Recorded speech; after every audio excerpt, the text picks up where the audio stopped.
সুপ্রিয় দর্শক, শুরু হলো নিটোলটাটা এসএটিভি সংলাপ। আপনাদের সঙ্গে আছি আমি জাহিদুর রহমান খান। এসএটিভির সাপ্তাহিক এই আয়োজনে আজকের আলোচনার বিষয় করোনা সংকটে চিকিৎসা খাত।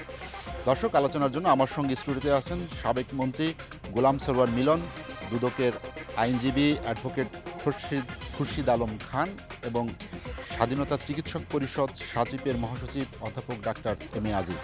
আপনাদের তিনজনকে আমাদের স্টুডিওতে স্বাগত জানাচ্ছি। আলোচনার শুরুতেই আমি অ্যাডভোকেট খুরশিদ আলম খান আপনার কাছে যেতে চাই। আমরা দেখলাম যে করোনাকালীন সময় চিকিৎসা খাতের যে একটি সংকট বা একটি দুরবস্থা, এটি আমরা অনেক বেশি উপলব্ধি করলাম। বিশেষ করে যারা দেশের মানুষ দেখলো যে এতদিন হয়তো অনেকেই মনে করছেন যে বাংলাদেশের চিকিৎসা বা চিকিৎসা খাত অনেকটা বেশি অগ্রসর হয়েছে, কিন্তু করোনা সংকটে এসে আমাদেরকে এটি বুঝিয়ে দিল বা দেখা গেল যে সব জায়গায় গিয়ে চিকিৎসার যে প্রাপ্তি, সাধারণ মানুষের যে সেবা পাওয়ার যে অধিকার, সেটা অনেকাংশেই খর্ব হচ্ছে। এর একটি বড় কারণ যে এই খাতে দীর্ঘদিন ধরে একটি দুর্নীতির অভিযোগ আছে, অনিয়মের অনেক অভিযোগ আছে। তার কিছুটা অভিযোগ আপনারা তদন্ত করছেন, বিশেষ করে করোনা কালের এই দুর্নীতির কথা। মাস্ক এবং সুরক্ষা সামগ্রী ক্রয়ে যে অনিয়মের অভিযোগ এসেছে, সেগুলো দুর্নীতি, সেই তদন্ত আপনারা চালিয়ে যাচ্ছেন, দুদক শুরু করেছে। তো এই দুর্নীতি এই সময়ও কেন আমাদেরকে এ ধরনের একটি অভিযোগ শুনতে হয় যে মাস্ক কিনতে বেশি টাকা দেওয়া হচ্ছে, মাস্ক বা সুরক্ষা সামগ্রীতে কয়েক গুণ টাকা বেশি বাড়িয়ে দেওয়া হচ্ছে? এছাড়া অন্যান্য চিকিৎসা সামগ্রীতেও কিন্তু ক্রয়ে বেশ অনিয়মের অভিযোগ আমরা গণমাধ্যমে দেখতে পাই। সেক্ষেত্রে দুর্নীতি দমন কমিশন কি একটি ভালো ভূমিকা রাখতে পারে না এই খাতকে দুর্নীতিমুক্ত করার ক্ষেত্রে? জি, আপনাকে ধন্যবাদ। আপনার প্রশ্নের আসলে দুটো অংশ। প্রথম যে অংশটা বললেন যে করোনা সংকট, যেটা স্বাস্থ্যসেবা যে হিমশিম খাচ্ছে অথবা স্বাস্থ্যসেবা চ্যালেঞ্জের সম্মুখীন, এটা তো আসলে একটা বৈশ্বিক সমস্যা। এটা বাংলাদেশকে আপনি আইসোলেটেড আকারে দেখলে হবে না, এটা পৃথিবীর সব দেশেই সমস্যা।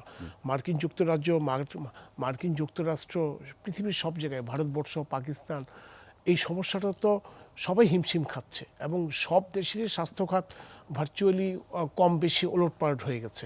তা আমাদের দেশে যদি সেটা হয়, এতে আশ্চর্য হওয়ার কিছুই নেই, কারণ এই সমস্যাটা নতুন সমস্যা।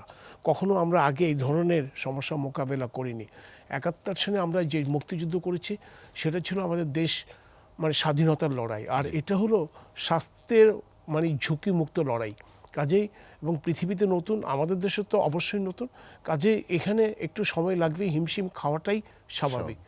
আর যেটা বললেন দুর্নীতি স্বাভাবিক, দেখেন যখনই কোনো মহামারী আসে পৃথিবীর সব দেশেই কিছু লোক থাকে দুর্নীতিতে, ওরা খুব আষ্টে পৃষ্ঠে জড়িয়ে যায়, তারা এই সুযোগটাকে মোক্ষম আকারে নেওয়ার চেষ্টা করে। যেমন আপনি আমাদের দেশেও দেখেছেন এই ধরনের কিছু কিছু ঘটনা যে ঘটছে। কিছু ইউপি চেয়ারম্যান, ইউপি মেম্বার, তারা দুর্নীতিতে হাতে নাতে তাদের বাড়ি থেকে রিকভারি হয়েছে, এবং government, police, law enforcing agencies plus দুর্নীতি দমন কমিশন খুবই তড়িৎভাবে ওইটা রিকভারি করেছে, এবং যাদের বিরুদ্ধে অফেন্স হয়ে গেছে তাদের বিরুদ্ধে মামলা করেছে, এবং তারা ম্যাক্সিমাম অনেকে জামিন পায়নি, এবং মোবাইল কোর্ট, ভ্রাম্যমাণ আদালত অনেককে হাতে নাতে ধরে সাজাও দিয়েছে। কাজেই দুর্নীতি এটা থাকবেই স্বাভাবিক। এই যে মহামারী সংকটের সময় দুর্নীতির এটা না থাকাটাই অস্বাভাবিক, হ্যাঁ, থাকাটা অত্যন্ত স্বাভাবিক। আমরা থার্ড ওয়ার্ল্ডের দেশ হিসেবে দুর্নীতিমুক্ত কোন দেশটা আছে আপনি পৃথিবীতে বলেন? কোনো দেশই তো দুর্নীতিমুক্ত না। আর আমাদের দুর্নীতি দমন কমিশন এসব ব্যাপারে অত্যন্ত সজাগ। আপনি যেটা বললেন N95 মার্কস, এটা দুর্নীতি দমন কমিশন অত্যন্ত তড়িৎগতিতে একটা ইনকোয়ারি কমিটি করেছে, 4 সদস্য বিশিষ্ট। এখন অলরেডি তারা কাজ করতেছে এবং বেশ কিছুদিন এগিয়েও গেছে। তারপরে ধরেন একজন সাংসদ, ওনার আত্মীয় স্বজন যারা আছে, ওয়াইফ, তাদেরকে নোটিশ দিয়েছে এবং তার একটা অনুসন্ধান চলছে। এখন প্রত্যেকটা জিনিসই তো একটার সঙ্গে একটা লিঙ্ক থাকে, এবং আপনি জানেন সরকারি একটা প্রজ্ঞাপন আছে, 25%-এর বেশি কর্মকর্তা কর্মচারী অফিস করতে পারবে না। সেই বিধি মেনে অনলাইন সিস্টেমে সূত্র ধরে দুদক কিন্তু অনুসন্ধান করে যাচ্ছে। এবং আজকে একটা আরও ভালো নিউজ আছে আপনার, যে দুর্নীতি দমন কমিশন চট্টগ্রামের জেলার সোহেল রানা বিশ্বাসের কাছে আজকে চার্জশিট দাখিল করেছে। আজকে এটা কিশোরগঞ্জে, যার হাতে নাতে 44 লক্ষ টাকা পাওয়া গিয়েছিল এবং কয়েক কোটি টাকার চেক পাওয়া গেছে। কাজে কমিশন বসে নাই। কমিশন যখন একটা কাজে অনুসন্ধান করে, তদন্ত করে, আপনি রাতারাতি কিছু পাবেন না। একটা পাবলিক পারসেপশনের উপর তো কমিশন আগাতে পারবে না। একটা নিউজ পেপার একটা সূত্র হতে পারে, একটা আননোন একটা চিঠি, অজ্ঞাত চিঠি একটা সূত্র হতে পারে, কিন্তু উনি যদি সঠিক তথ্যপাত্র না পায়, তাহলে কিন্তু এটা কোনোভাবেই অনুসন্ধান করে একটা রিপোর্ট দেওয়া সম্ভব না অথবা মামলা করা সম্ভব না। ওই জন্য আপনি দেখবেন যতগুলো স্বাস্থ্য খাতের দুর্নীতি সম্পর্কে মোটামুটি কাগজে আসছে, যেমন স্বাস্থ্য মন্ত্রণালয়ে কিছু রদবদল হয়েছে। এই রদবদলের কী কারণ, কেন রদবদল হয়েছে, সেটাও কিন্তু দুর্নীতি দমন কমিশন খুব ভালোভাবে ওয়াচ করছে এবং নট অনলি দ্যাট, সেটা দেখছে তাকে কেন রদবদল করা হলো, তার কি ইনএফিসিয়েন্সি অথবা দুর্নীতির কারণে তাকে রদবদল করা হলো কি না। এবং দুর্নীতি দমন কমিশন একটা স্বাধীন সংস্থা হিসেবে, তার ইন্ডিপেন্ডেন্ট একটা বডি হিসেবে তার স্বকীয়তা বজায় রেখে সরকারের প্রত্যেকটা কাজ পুঙ্খানুপুঙ্খানুভাবে পরীক্ষণ করছে। কাজে এখানে করোনাকালে দুর্নীতি কেন, এই প্রশ্নটা আমার মনে হয় অবান্তর। বরঞ্চ এখন দুর্নীতি আরও বেশি থাকার কথা, সেই হিসেবে অনেক কম। মোবাইল কোর্ট যেভাবে অ্যাকশনে গেছে এবং সরকারের ল এনফোর্সিং এজেন্সিগুলো, কারণ আপনি অ্যাপার্ট ফ্রম ডক্টরস, ডাক্তার স্বাস্থ্যকর্মীরা ছাড়া এখন করোনার যুদ্ধে সবচেয়ে বেশি অগ্রণী ভূমিকা পুলিশ। আমরা সবসময় সাধারণ মানুষের আমাদের একটা পারসেপশন হলো পুলিশ মানেই খারাপ, পুলিশ মানেই একটা অঘটন করে, পুলিশ মানে একটা দুর্নীতি। আসলে এই যে আমাদের একটা ভুল ধারণা ছিল একদিন, সেটি কিন্তু এখন কিন্তু পরিষ্কার হয়ে গেছে। পুলিশ কিন্তু সম্মুখ সমরে অত্যন্ত কঠোরভাবে এবং সে জীবন দিয়ে দিচ্ছে। তার একেবারে কতগুলি সিপাহী মারা গেল, কনস্টেবল মারা গেল, কত পুলিশ সদস্য, এবং তারা কিন্তু স্টিল এখনও ফ্রন্ট লাইনে আছে। আমি ডাক্তারদের চাইতে ল এনফোর্সিং এজেন্সিকে আরও দু কদম আগিয়ে রাখবো, কারণ তাদের রোলটা অনেক বেশি ইফেক্টিভ। ইভেন কি রাস্তাঘাটে এটাও দেখে গেছে, কোনো ড্রাইভার যদি মাস্ক না পরে, পুলিশ তাকে ইন্টারফেয়ার করছে, রিক্সাওয়ালা মাস্ক না পরলে ইন্টারফেয়ার করছে এবং তাকে মাস্ক পরিয়ে দিচ্ছে। আপনি একজন ল এনফোর্সিং এজেন্সির কাছে এর চেয়ে বেশি কী আশা করতে পারেন? কাজেই করোনাকালে দুর্নীতি থাকবেই স্বাভাবিক, এটা অত্যন্ত স্বাভাবিক আমাদের মতো থার্ড ওয়ার্ল্ডের দেশে। এবং কমিশন অত্যন্ত খুব দক্ষভাবে এবং খুব চতুরতার সঙ্গে কমিশন তার কাজ করে যাচ্ছে। খুরশিদ আলম খান, আপনার কাছে আবার আসবো আমি। গোলাম সরোয়ার মিলন, যেটি খুরশিদ আলম খান বললেন যে করোনাকালীন সময় বা অন্য যে কোনো সময় আমাদের মতো তৃতীয় বিশ্বের একটি দেশে দুর্নীতি থাকবে বা থাকতে পারে, এটাই স্বাভাবিক বিষয়, যেহেতু আমরা তৃতীয় বিশ্বের একটি দেশ।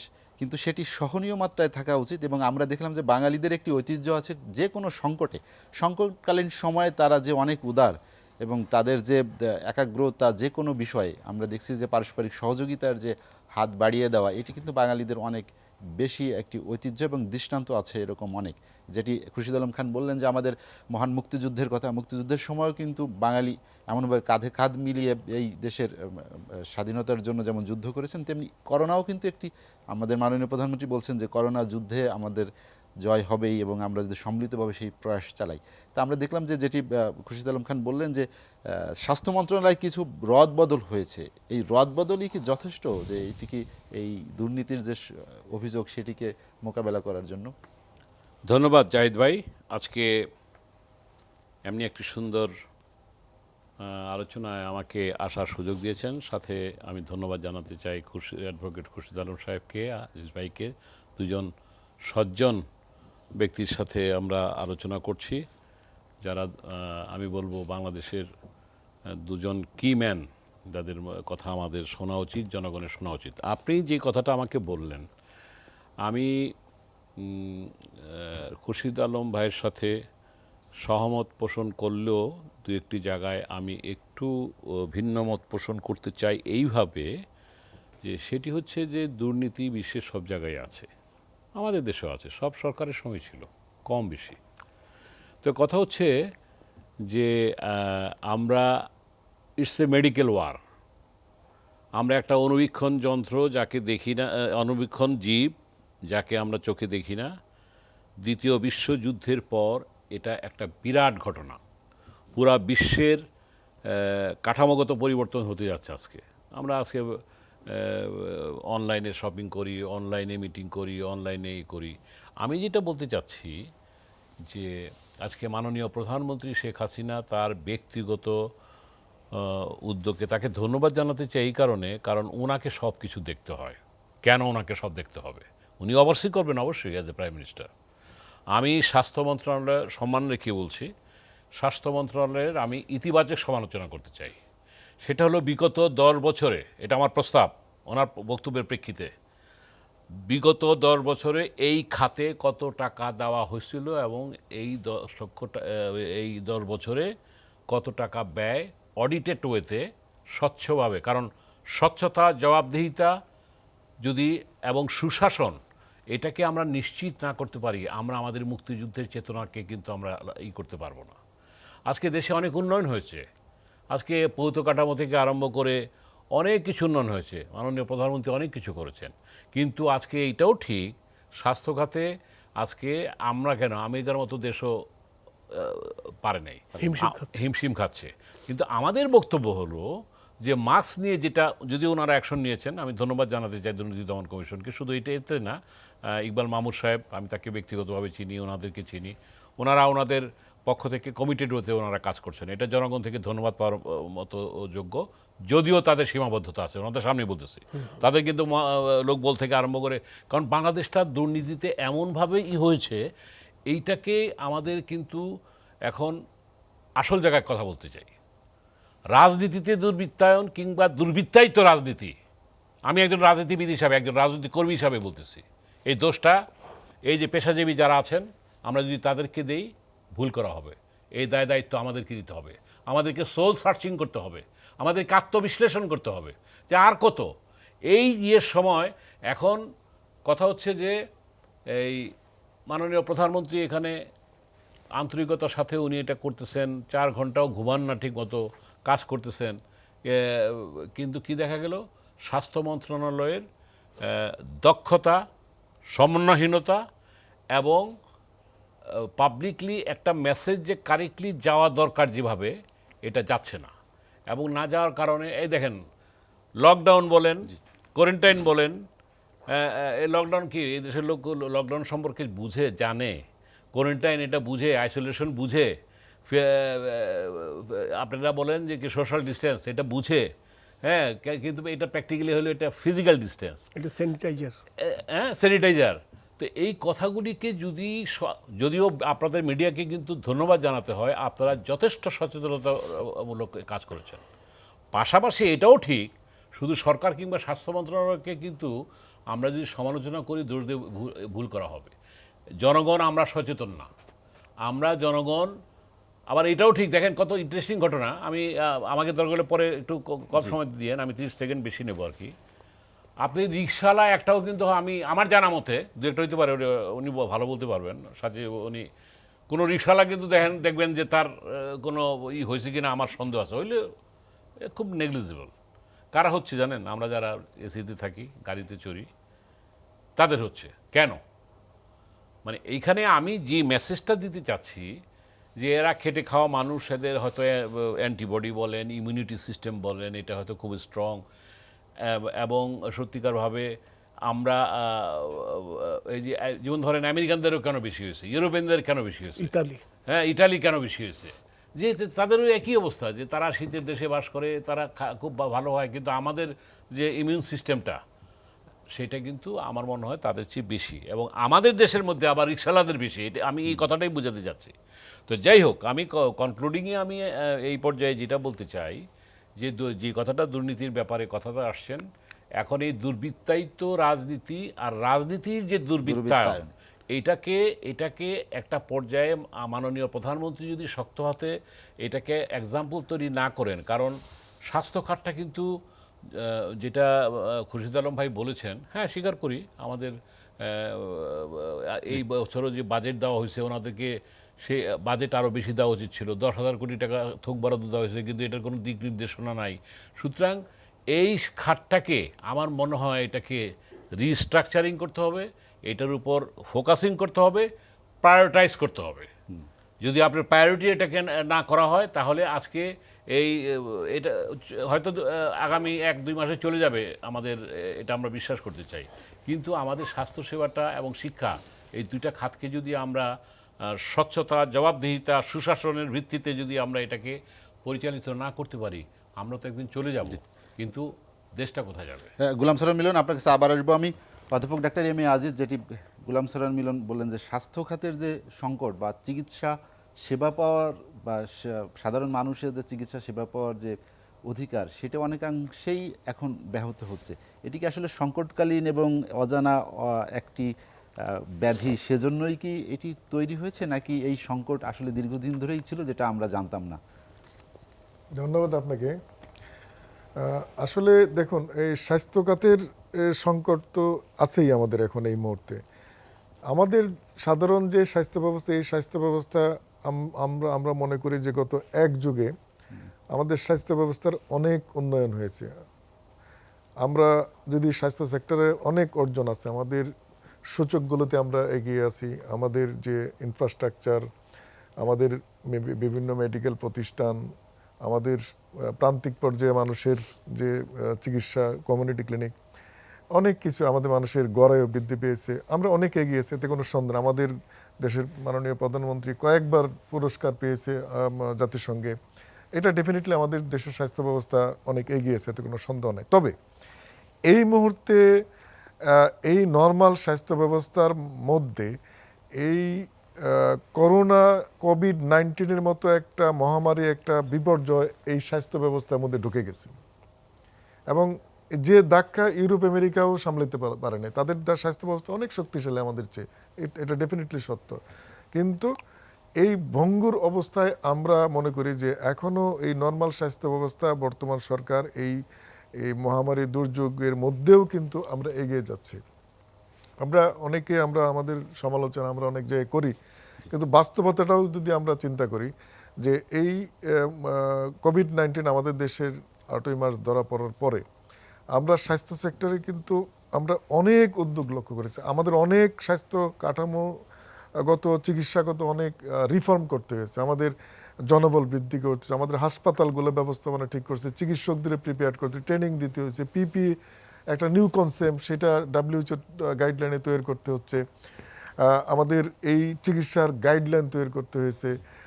এটা একটা বিশাল কর্মযজ্ঞ। সরকার সামগ্রিকভাবে এই সংকট উত্তরণের জন্য চিকিৎসা সেক্টরে যেমন সহযোগিতা করছে এবং সার্বিকভাবে এই অর্থনৈতিক দিক চাকা রাখা এবং স্বল্প আয়ের মানুষদের যদি আপনার সাপোর্ট দিতে বলেন, ইকোনমিক সাপোর্ট, এবং কৃষি সেক্টরে যে এইবার একটা ফসল তোলার ক্ষেত্রে যে সাপোর্ট দিয়েছে, এটা একটা সরকারের বিশাল সাফল্য। সুতরাং এই ফুড সিকিউরিটি, ইকোনমিক সিকিউরিটি, আমাদের চিকিৎসার ব্যবস্থা না, সব মিলেই কিন্তু একটা বিশাল কর্মযজ্ঞ। সেই প্রেক্ষাপটে আমি বলবো যে এই মুহূর্তে আমাদের তো ডেফিনেটলি আমাদের চ্যালেঞ্জ যে এই কোভিড সময়টা আমরা ক্রান্তিকাল পার হইতে হবে। বাজেট সম্বন্ধে ভাই যেটা বললেন, বাজেট আমাদের দেশের যে এইবারের যে বাজেট, গতবারের চেয়ে 3,500 কোটি টাকা বেশি বাজেট, এবং কোভিড সংক্রান্ত চিকিৎসা খাতেই 10,000 কোটি টাকা দেওয়া হয়েছে। 850 কোটি টাকা দেওয়া হয়েছে চিকিৎসক এবং স্বাস্থ্যকর্মীদের সম্মানের ব্যাপারে। আরও এই ইনফ্রাস্ট্রাকচার প্রান্তিক পর্যায়ে স্বাস্থ্যসেবার জন্য বেশ বরাদ্দ আছে। আইসিইউ সহ অন্যান্য চিকিৎসা সামগ্রীর ব্যাপারে ব্যাট কমানো সহ, মশক কমানো সহ এখানে অনেক ফ্যাসিলিটি দেওয়া হচ্ছে। সুতরাং এইখানে আমাদের চ্যালেঞ্জটা যে জায়গায়, চ্যালেঞ্জটা হলো যে এখানে আমাদের স্বাস্থ্য সেক্টরের দক্ষ ব্যবস্থাপনার অভাব আছে, দক্ষ জনবলের অভাব আছে, দুর্নীতির সিন্ডিকেট আছে, আমাদের আমলাতান্ত্রিক জটিলতা আছে, আমাদের এই প্রপার ইউটিলাইজেশনের ব্যাপার আছে। এখানে আমাদের একটা বিশ্ব ব্যাংকের, একটা ওয়ার্ল্ড ব্যাংকের একটা জরিপে দেখা গেছে আমাদের দক্ষিণ পূর্ব এশিয়ার যে সমস্ত দেশগুলা, এই দেশগুলোতে যে টাকা বরাদ্দ আসে এইটা আমরা সঠিকভাবে এটার ব্যবহার করতে পারি না, আমাদের সক্ষমতা নাই ব্যবহার করার। দেখা যায় যে বাংলাদেশের, মায়ানমার, এই দুই জায়গায় সবচেয়ে বেশি টাকা আনইউটিলাইজ থাকে। সুতরাং এই সক্ষমতারও আমাদের ব্যাপার আছে। সুতরাং সব মিলেই আমরা মনে করি যে স্বাস্থ্য সেক্টর, আমাদের বর্তমানে সরকারের যে উদ্যোগ, আমাদের যদি বিভিন্ন সূচকগুলো দেখেন, কেস ফ্যাটালিটি রেট যদি দেখেন, অন্যান্য দেশের চেয়ে আমাদের দেশে সবচেয়ে কম।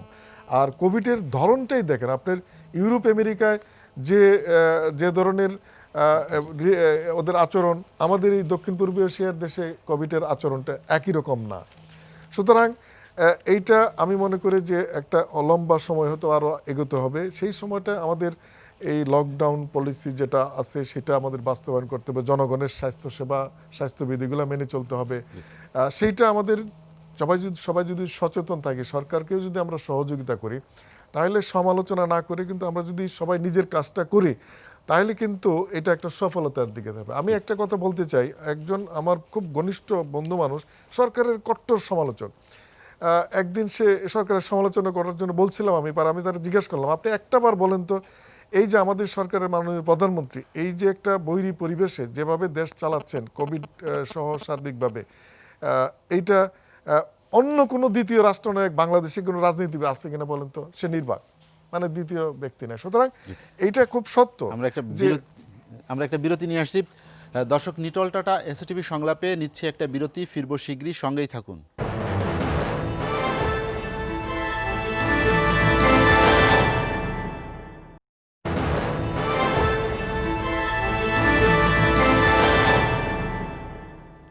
দেখছেন নিটল টাটা এসএটিভি সংলাপ। বিরতির পর আমরা আবারও ফিরছি আলোচনা করছি করোনা সংকটে চিকিৎসা খাত নিয়ে। খুরশিদ আলম খান, যেটি অধ্যাপক ডাক্তার এম এ আজিজ বললেন যে এই সরকারের সময় অনেক বেশি পদক্ষেপ নেওয়া হয়েছে জনগণের কাছে যাতে স্বাস্থ্য সেবাটা পৌঁছে দেওয়া যায়। একদম তৃণমূল পর্যায়ে, ইউনিয়ন পর্যায় থেকে শুরু করে বিভিন্ন অবকাঠামো সুযোগ সুবিধা, মেডিকেল কলেজের সংখ্যা বৃদ্ধি, ডাক্তার নিয়োগ, নার্স নিয়োগ, নানা ধরনের পদক্ষেপের কথা আমরা দেখলাম। কিন্তু এই একটি বিষয়, সেটি হচ্ছে আমি হাসপাতালে গিয়ে চিকিৎসাটা পাচ্ছি কি না। এই সময়ে অনেক মানুষ যারা হাসপাতালে গিয়ে ফিরে আসতে হচ্ছে, এক হাসপাতাল থেকে আরেক হাসপাতালে যাচ্ছে, এই যে চিকিৎসা প্রাপ্তিতে যে একটা ঘাটতি বা তাদের যে ভোগান্তি, এটি লাঘবে আসলে দৃশ্যমান ওই ধরনের কোনো পদক্ষেপ নেওয়া হয়নি। হ্যাঁ, রাইট। এখানে দৃশ্যমানটার কথাটা আমি ব্যাখ্যা দিচ্ছি। আজিজ সাহেব যে কথাটা বললেন ওটা একদম সঠিক, এটা অস্বীকার করার কিছু নাই। গভর্নমেন্টের শুধু স্বাস্থ্য খাত না, আপনার ট্রিমেন্ডাস ডেভেলপমেন্ট হয়েছে। এই আমাদের জুডিশিয়ারিতে এখন ভার্চুয়াল কোর্ট চলতেছে এখন বন্ধের সময়, এটা তো একটা বিরাট অ্যাচিভমেন্ট এবং বিরাট ডেভেলপমেন্ট। এবং আমাদের জুডিশিয়ারির কম্পিউটার, প্রত্যেকটা কোর্টের মধ্যেই কম্পিউটার আছে, এখন কম্পিউটারের কাজ হচ্ছে, আপনি দুদিনের মধ্যে জাজমেন্ট পেয়ে যাচ্ছেন। এটা তো আর 10 বছর আগে আপনার তো এটা আমাদের কাছে এটা ছিল না। কাজেই প্রত্যেকটা সেক্টর অনেক ডেভেলপমেন্ট হয়েছে। এটা দৃশ্যমান হচ্ছে না একটা কারণে, আপনি যে প্রথম যে শব্দটা বললেন মহামারী, ধরুন একসঙ্গে 1 লক্ষ লোককে প্রোভাইড করতে হচ্ছে। তো এটা অত্যন্ত স্বাভাবিক একটা হাসপাতালে গিয়ে সিট না পেয়ে ব্যাক করা, এটা অত্যন্ত স্বাভাবিক। একসঙ্গে ঢাকা শহরে 10,000 লোক অ্যাপ্রোচ করতেছে বিভিন্ন হাসপাতালে, ধরেন এক্সাম্পল একটা জেলা শহরে 5,000 লোক, 2,000 লোক, 500 লোক, তখন তো অবভিয়াসলি একটা লোককে টেস্ট করে তাকে হাসপাতালে পেশেন্ট হিসেবে নিবি কি না সেটার তো একটা ব্যাপার আছেই, সেখানে একটা আইডেন্টিফিকেশনের ব্যাপার থাকে। আর কিছু কিছু কুচক্রী মহল আছে, কিছু কিছু দুষ্ট লোকজন আছে যারা হয় কি বাণিজ্যিক আকারে পেশাটাকে দেখে তাদেরকে অ্যাভয়েড করতেছে। এমনও খবর আসছে যে সকালে ভর্তি হয়েছে কিন্তু তার ট্রিটমেন্ট শুরু হয়নি, শুধু এন্ট্রি করছে, বিকালবেলা 50,000 টাকা বিল দিয়ে তাকে রিলিজ করে দিয়েছে। এমনও এলিগেশন আসছে। কাজে দ্যাটস ট্রু। কিন্তু আপনাকে দেখতে হবে মহামারী যে শব্দটা, তার আদলে একসঙ্গে যদি ধরেন আমরা 100 জন এখানে যদি ইনজুর্ড হয়ে যায়, আপনি কয়টা হাসপাতাল আপনাকে একসঙ্গে প্রোভাইড করতে পারবে, সেটা একটা ব্যাপার। ওই জন্য উচিত হবে প্রত্যেকটা কমিউনিটি সেন্টারগুলোকে, আমার মনে হয় ঢাকা শহর বলেন, মানে বড় বড় শহরগুলো বা ডিস্ট্রিক্ট শহরগুলোতে যেখানে একটু স্পেস আসে সেখানে আইসোলেশন সেন্টার ক্রিয়েট করে সেখানে ডাক্তার দেয়া। পর্যাপ্ত ডাক্তার আপনি দিতে পারবেন না এখন, it is absolutely impossible. Aziz সাহেব হয়তো পরিসংখ্যানটা আরও ভালো বলতে পারবে। আপনার একসঙ্গে ধরেন আজকের কত 1 লক্ষের উপরে অলরেডি ছড়াই গেছে, আজকের মৃত্যু সংখ্যা ছিল 39। তো আপনাকে এই যে 1 লক্ষের উপরে যে ছড়াই গেছে, আর 24 ঘন্টা পরে কালকে 2:30টার সময় দেখবেন যে আরও সংখ্যা বাড়বে। তো এগুলো তো আপনার প্রপার ট্রিটমেন্ট দেওয়া অবভিয়াসলি অনেক টাফ, হ্যাঁ ঠিক না? কাজেই দৃশ্যমান হচ্ছে না ওই কারণেই যে নাম্বার অফ পেশেন্টস অনেক বেশি, প্রচুর পেশেন্টস, এবং আমাদের হাসপাতাল বাড়ছে, আমাদের মেডিকেল কলেজ বাড়ছে, আমাদের ক্লিনিক বাড়ছে, দ্যাটস ট্রু। কিন্তু যে হারে রেটটা বাড়ছে সে হারে তো প্রোভাইড করা সম্ভব না। আপনার রাতারাতি তো 10টা মেডিকেল কলেজ এটা করতে পারবেন না। শুনেন, অসুস্থ হলে তো আপনাকে হাসপাতালে যেতেই হবে, এটা অত্যন্ত স্বাভাবিক। আমি যদি ধরেন এখন যদি বিভিন্ন প্রবলেম ফেস করি, যদি আমার হার্টের সমস্যা হয়, আমার যদি জ্বর কাশি একদম যেটা হচ্ছে যে এটা আউট অফ কন্ট্রোল, আমাকে তো অবশ্যই চিকিৎসকের কোনো অল্টারনেটিভ নেই, তার কাছে আমাকে যেতেই হবে। এবং তার কাছে যাওয়া মানে হাসপাতালে যাওয়া, ক্লিনিকে যাওয়া। এখন মহামারীটা যেভাবে ডেভেলপ করছে, 1 লক্ষের উপরে অলরেডি ছড়াই গেছে, আপনি এটাকে প্রোভাইড করার জন্য যত সংখ্যক ডাক্তার হাসপাতাল দরকার সেটা তো আমাদের দেশে অবভিয়াসলি নেই। যদিও আমাদের হাসপাতালের রেট বেড়ে গেছে, মেডিকেল কলেজের সংখ্যা বেড়ে গেছে, ক্লিনিকের সংখ্যা বাড়ছে, কিন্তু এভরিডে হাজার হাজার লোক করোনা আক্রান্ত হচ্ছে। এটা তো একটা বৈশ্বিক মহামারী সমস্যা। হ্যাঁ, ইটস এ ন্যাচারাল প্রবলেম। এটা একটা এখন যেই সমস্যাটা আছে এটা আউট অফ কন্ট্রোল, এটা কারো হাতে নাই। এটা এমন না যে আমি চীন থেকে 2জন বিশেষজ্ঞ নিয়ে এসে কন্ট্রোল করব, তারাও হিমশিম খাচ্ছে। তো কাজেই ওই কারণে মনে হচ্ছে আপনি স্বাস্থ্যসেবা দিতে অক্ষম। আমি আসলে খুব সম্মানের সঙ্গে আপনার সঙ্গে একটু দ্বিমত পোষণ করছি। অক্ষমতার প্রশ্নটা কখন আসবে? আমি যদি প্রপারলি ট্রিটমেন্ট তাকে দিতে না পারি, কিন্তু তাকে তো অ্যাকোমোডেট করার আমার জায়গা নেই, তাকে তো অ্যাকোমোডেট আমি করতে পারছি না বিকজ অফ আমার লজিস্টিক সাপোর্ট, আমার সিটের সমস্যা আছে, আমার আইসোলেশনের সমস্যা আছে। হ্যাঁ, তবে একটা জিনিস খুবই গুরুত্বপূর্ণ যেটা আমি দেখছি, এখন মন্ত্রী মহোদয় আছেন, প্রাক্তন মন্ত্রী মহোদয়, আপনার কিছু কিছু টেস্ট এক একজনের 3-4 বার করছে, কিছু কিছু টেস্ট। এটা অবশ্য মানে উচ্চ মধ্যবিত্ত, আর যারা একদম নিচের লেভেলের লোক তারা একদিনও টেস্ট করতে পারছে না, লাইনে দাঁড়িয়ে আছে। এইসব জায়গায় কিছু বিশৃঙ্খলা আছে, এই জিনিসগুলো সিস্টেমে একটা আনবে। কারণ বড় লোক যারা উচ্চ মধ্যবিত্ত যারা, ওদের মধ্যে কনফিউশন সবসময় বেশি কাজ করে। টেস্ট করলো নেগেটিভ আসলো, আবার বললো না আরেকবার করি, এই ধরনের কিন্তু হচ্ছে। কিন্তু প্রায় হাসপাতালে আমরা এগুলি কিন্তু কাগজে দেখছি, এক একজন লোক কিন্তু 3-4 বার আপনার কিন্তু পরীক্ষা এক্সাম করছে, কিন্তু একজন গরিব মানুষ যে রিক্সা পুলার ও কিন্তু একবারে বেশি করছে না। ওকে যদি আপনি দেখেন যে আপনার পড়ছে ধরা নেগেটিভ, সে কিন্তু খুশি হয়ে যাচ্ছে গা। যে আজকে ডেইলি স্টারে একটা আমি দেখলাম, মানে ছবিও দেখলাম, একটা মফস্বল শহর থেকে এসে আপনার ঢাকার একটা হাসপাতালে, গভর্নমেন্ট হাসপাতালে তাকে একটা সার্টিফিকেট দিয়েছে। কিন্তু ওনার মতো তার সবাই না, এখানে কিন্তু স্পেস দিতে হবে আপনি জেনারেল পিপলকে, মাস পিপলকে। ধরুন আমি করোনা অ্যাটাক হলাম, আমার টেস্টের জন্য আমি গেলাম, আমার পজিটিভ আসুক আর নেগেটিভ আসুক, আমি রিপোর্ট নিয়ে আমার আরেকজন যে সাধারণ মানুষ কলিগ বা আমার একটা যারা সাধারণ নাগরিক, তাকে স্পেসটা করে দিতে হবে। ওই জায়গাটুকু আমার মনে হয় মানে সিস্টেমের সমস্যা আছে, এবং যেটা অ্যাপারেন্টলি আমরা ইচ এন্ড এভরি ডে দেখছি। খুরশিদ আলম খান, আপনার কাছে আবার আসবো আমি। গোলাম সরোয়ার মিলন, যেটি অ্যাডভোকেট খুরশিদ আলম খান বললেন যে কিছু জায়গায় সমস্যা আছে, বিশেষ করে টেস্টিংয়ের কথা তিনি বললেন, যে পরীক্ষা করতে গিয়ে মানুষের ভোগান্তি, চিকিৎসা পেতে গিয়েও ভোগান্তি। তো ভোগান্তি যদি থাকে সেখানেই যেটি যত সুযোগ সুবিধা আমি তৈরি করি না কেন, আমার যদি ভোগান্তি না কমে, তাহলে সেটি তো আসলে জনগণের কোনো কাজে আসলো না। আমি আমার সম্মানিত অ্যাডভোকেট খুরশিদ আলম সাহেব এবং আজিজ ভাইয়ের প্রতি সম্মান রেখেই আমি ওনাদের সম্পর্কে আমার একটা অনুযোগ আকারে আমার বক্তব্য আছে। আমি কিন্তু একটা কথা বলে গিয়েছিলাম যে দুর্বৃত্তায়িত রাজনীতি, রাজনীতির দুর্বৃত্তায়ন। আজকে ওনারা তো প্রফেশনাল ব্যক্তি, রাজনীতি কিন্তু প্রথম কথা হলো রাজনীতিটা রাজনীতিবিদদের হাতে নেই, নাম্বার 1। নাম্বার 2, আজকে ওনাদেরকে যা সাপোর্ট দেওয়া হবে ওনারা তো সেইভাবেই করবেন। তো আমার বক্তব্য হচ্ছে, যেমন আমি এই সরকারের মানে সহযোগী বলেন কিংবা মহাজোটের বলেন, যেভাবেই বলেন আর কি, আজকে আমারও তো অভিযোগ আছে বর্তমান সরকারের বিরুদ্ধে যে আমরা যারা তার পক্ষে, ইনুর ছোট পার্টি বলেন, ওই মেননের পার্টি বলেন, বি চৌধুরী সাহেবের পার্টি বলেন, আর কাউকে কি এই একটা জাতীয় ঐক্যমতের দরকার ছিল না এই জায়গায় কাজে লাগানোর জন্য? নাম্বার 1। নাম্বার 2টা হচ্ছে, আপনি যে কথাটা বলেছেন যে উন্নয়নের কথাটা, যেটা দুই ভাই বললেন, অস্বীকার করি না। উন্নয়ন হয়েছে অবকাঠামোতে, সেবায় কোনো উন্নয়ন হয়নি, কোনো গুণগত পরিবর্তন হয়নি। ডাক্তাররা কাছে গিয়ে সেবা পায় না। ওনার বিবেকে হাত দিয়ে বলুক, উনি ওনার চেয়ার থেকে ওনার সামনে বলি, হয়তো ওনার কথা বলার সীমাবদ্ধতা থাকতে পারে। আপনি গ্রাম পর্যায়ে সব ডাক্তারকে গ্রাম পর্যায়ে না, আমি আগে গ্রাম পর্যায়ে আছি, অনেক ডাক্তার আছে যারা জীবনকে একদম বাজি রেখে কাজ প্রধানমন্ত্রী করছে। শেখ হাসিনার সবচেয়ে বড় কৃতিত্ব, সমস্ত বাংলাদেশের প্রতিটা গ্রামে উনি কিন্তু কি কমিউনিটি ক্লিনিক করেছেন। সেখানে কয়টা জায়গায় ডাক্তার পাওয়া যায়, একটা নার্স হয়তো আছেই আছে।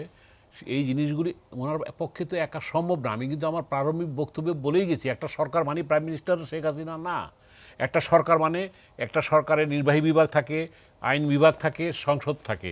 নির্বাহী বিভাগের মধ্যে ভাগ আছে, ওনারা দুদকে আছেন, ওনারা স্বাস্থ্য বিভাগে আছেন, ওনারা পুলিশ আছেন, মানে অনেক সবগুলি মিলিয়ে।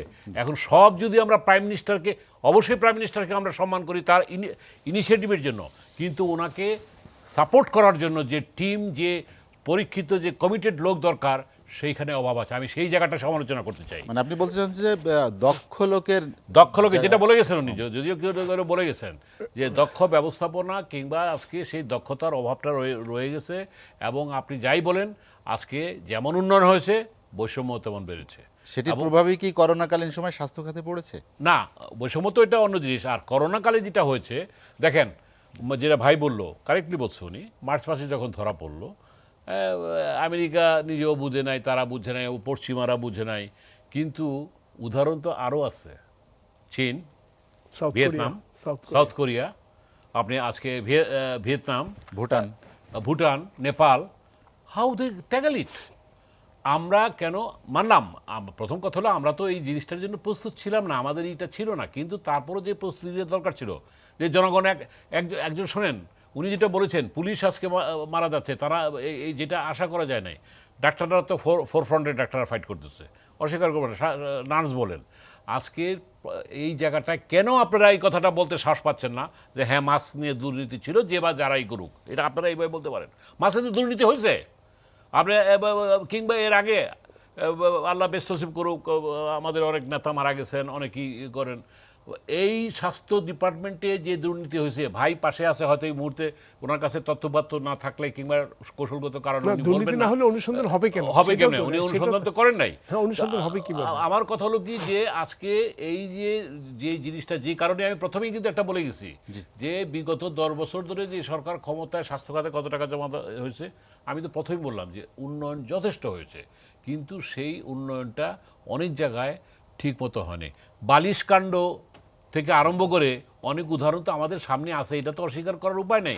এখন এই টিভি টক শোতে বসে যদি আমরা তিনজনে এক সুরে যদি বলে যাই সরকার সব ঠিক করছে, পাবলিক কী করবে, যে সালাতে ওই গ্যাসে ই করবে, পাবলিক পারসেপশনটা বুঝতে হবে। আমরা গভর্নমেন্টের, আমি তো আজকে এই গভর্নমেন্টের বিগত নির্বাচনে আমি একটা সিরিয়াস ভূমিকা রাখছি, কিন্তু আজকে তার আমি পজিটিভ সমালোচনা করতে চাচ্ছি কেন? সাদাকে সাদা, কালোকে কালো বলতেই হবে। আপনার জবাবদিহিতার প্রশ্নে এবং সুশাসনের প্রশ্নে আজকে এটা যদি বলা না হয়, এবং মাননীয় প্রধানমন্ত্রীকে বলতে হবে, মাননীয় প্রধানমন্ত্রী আপনি স্ট্রিক্ট হন।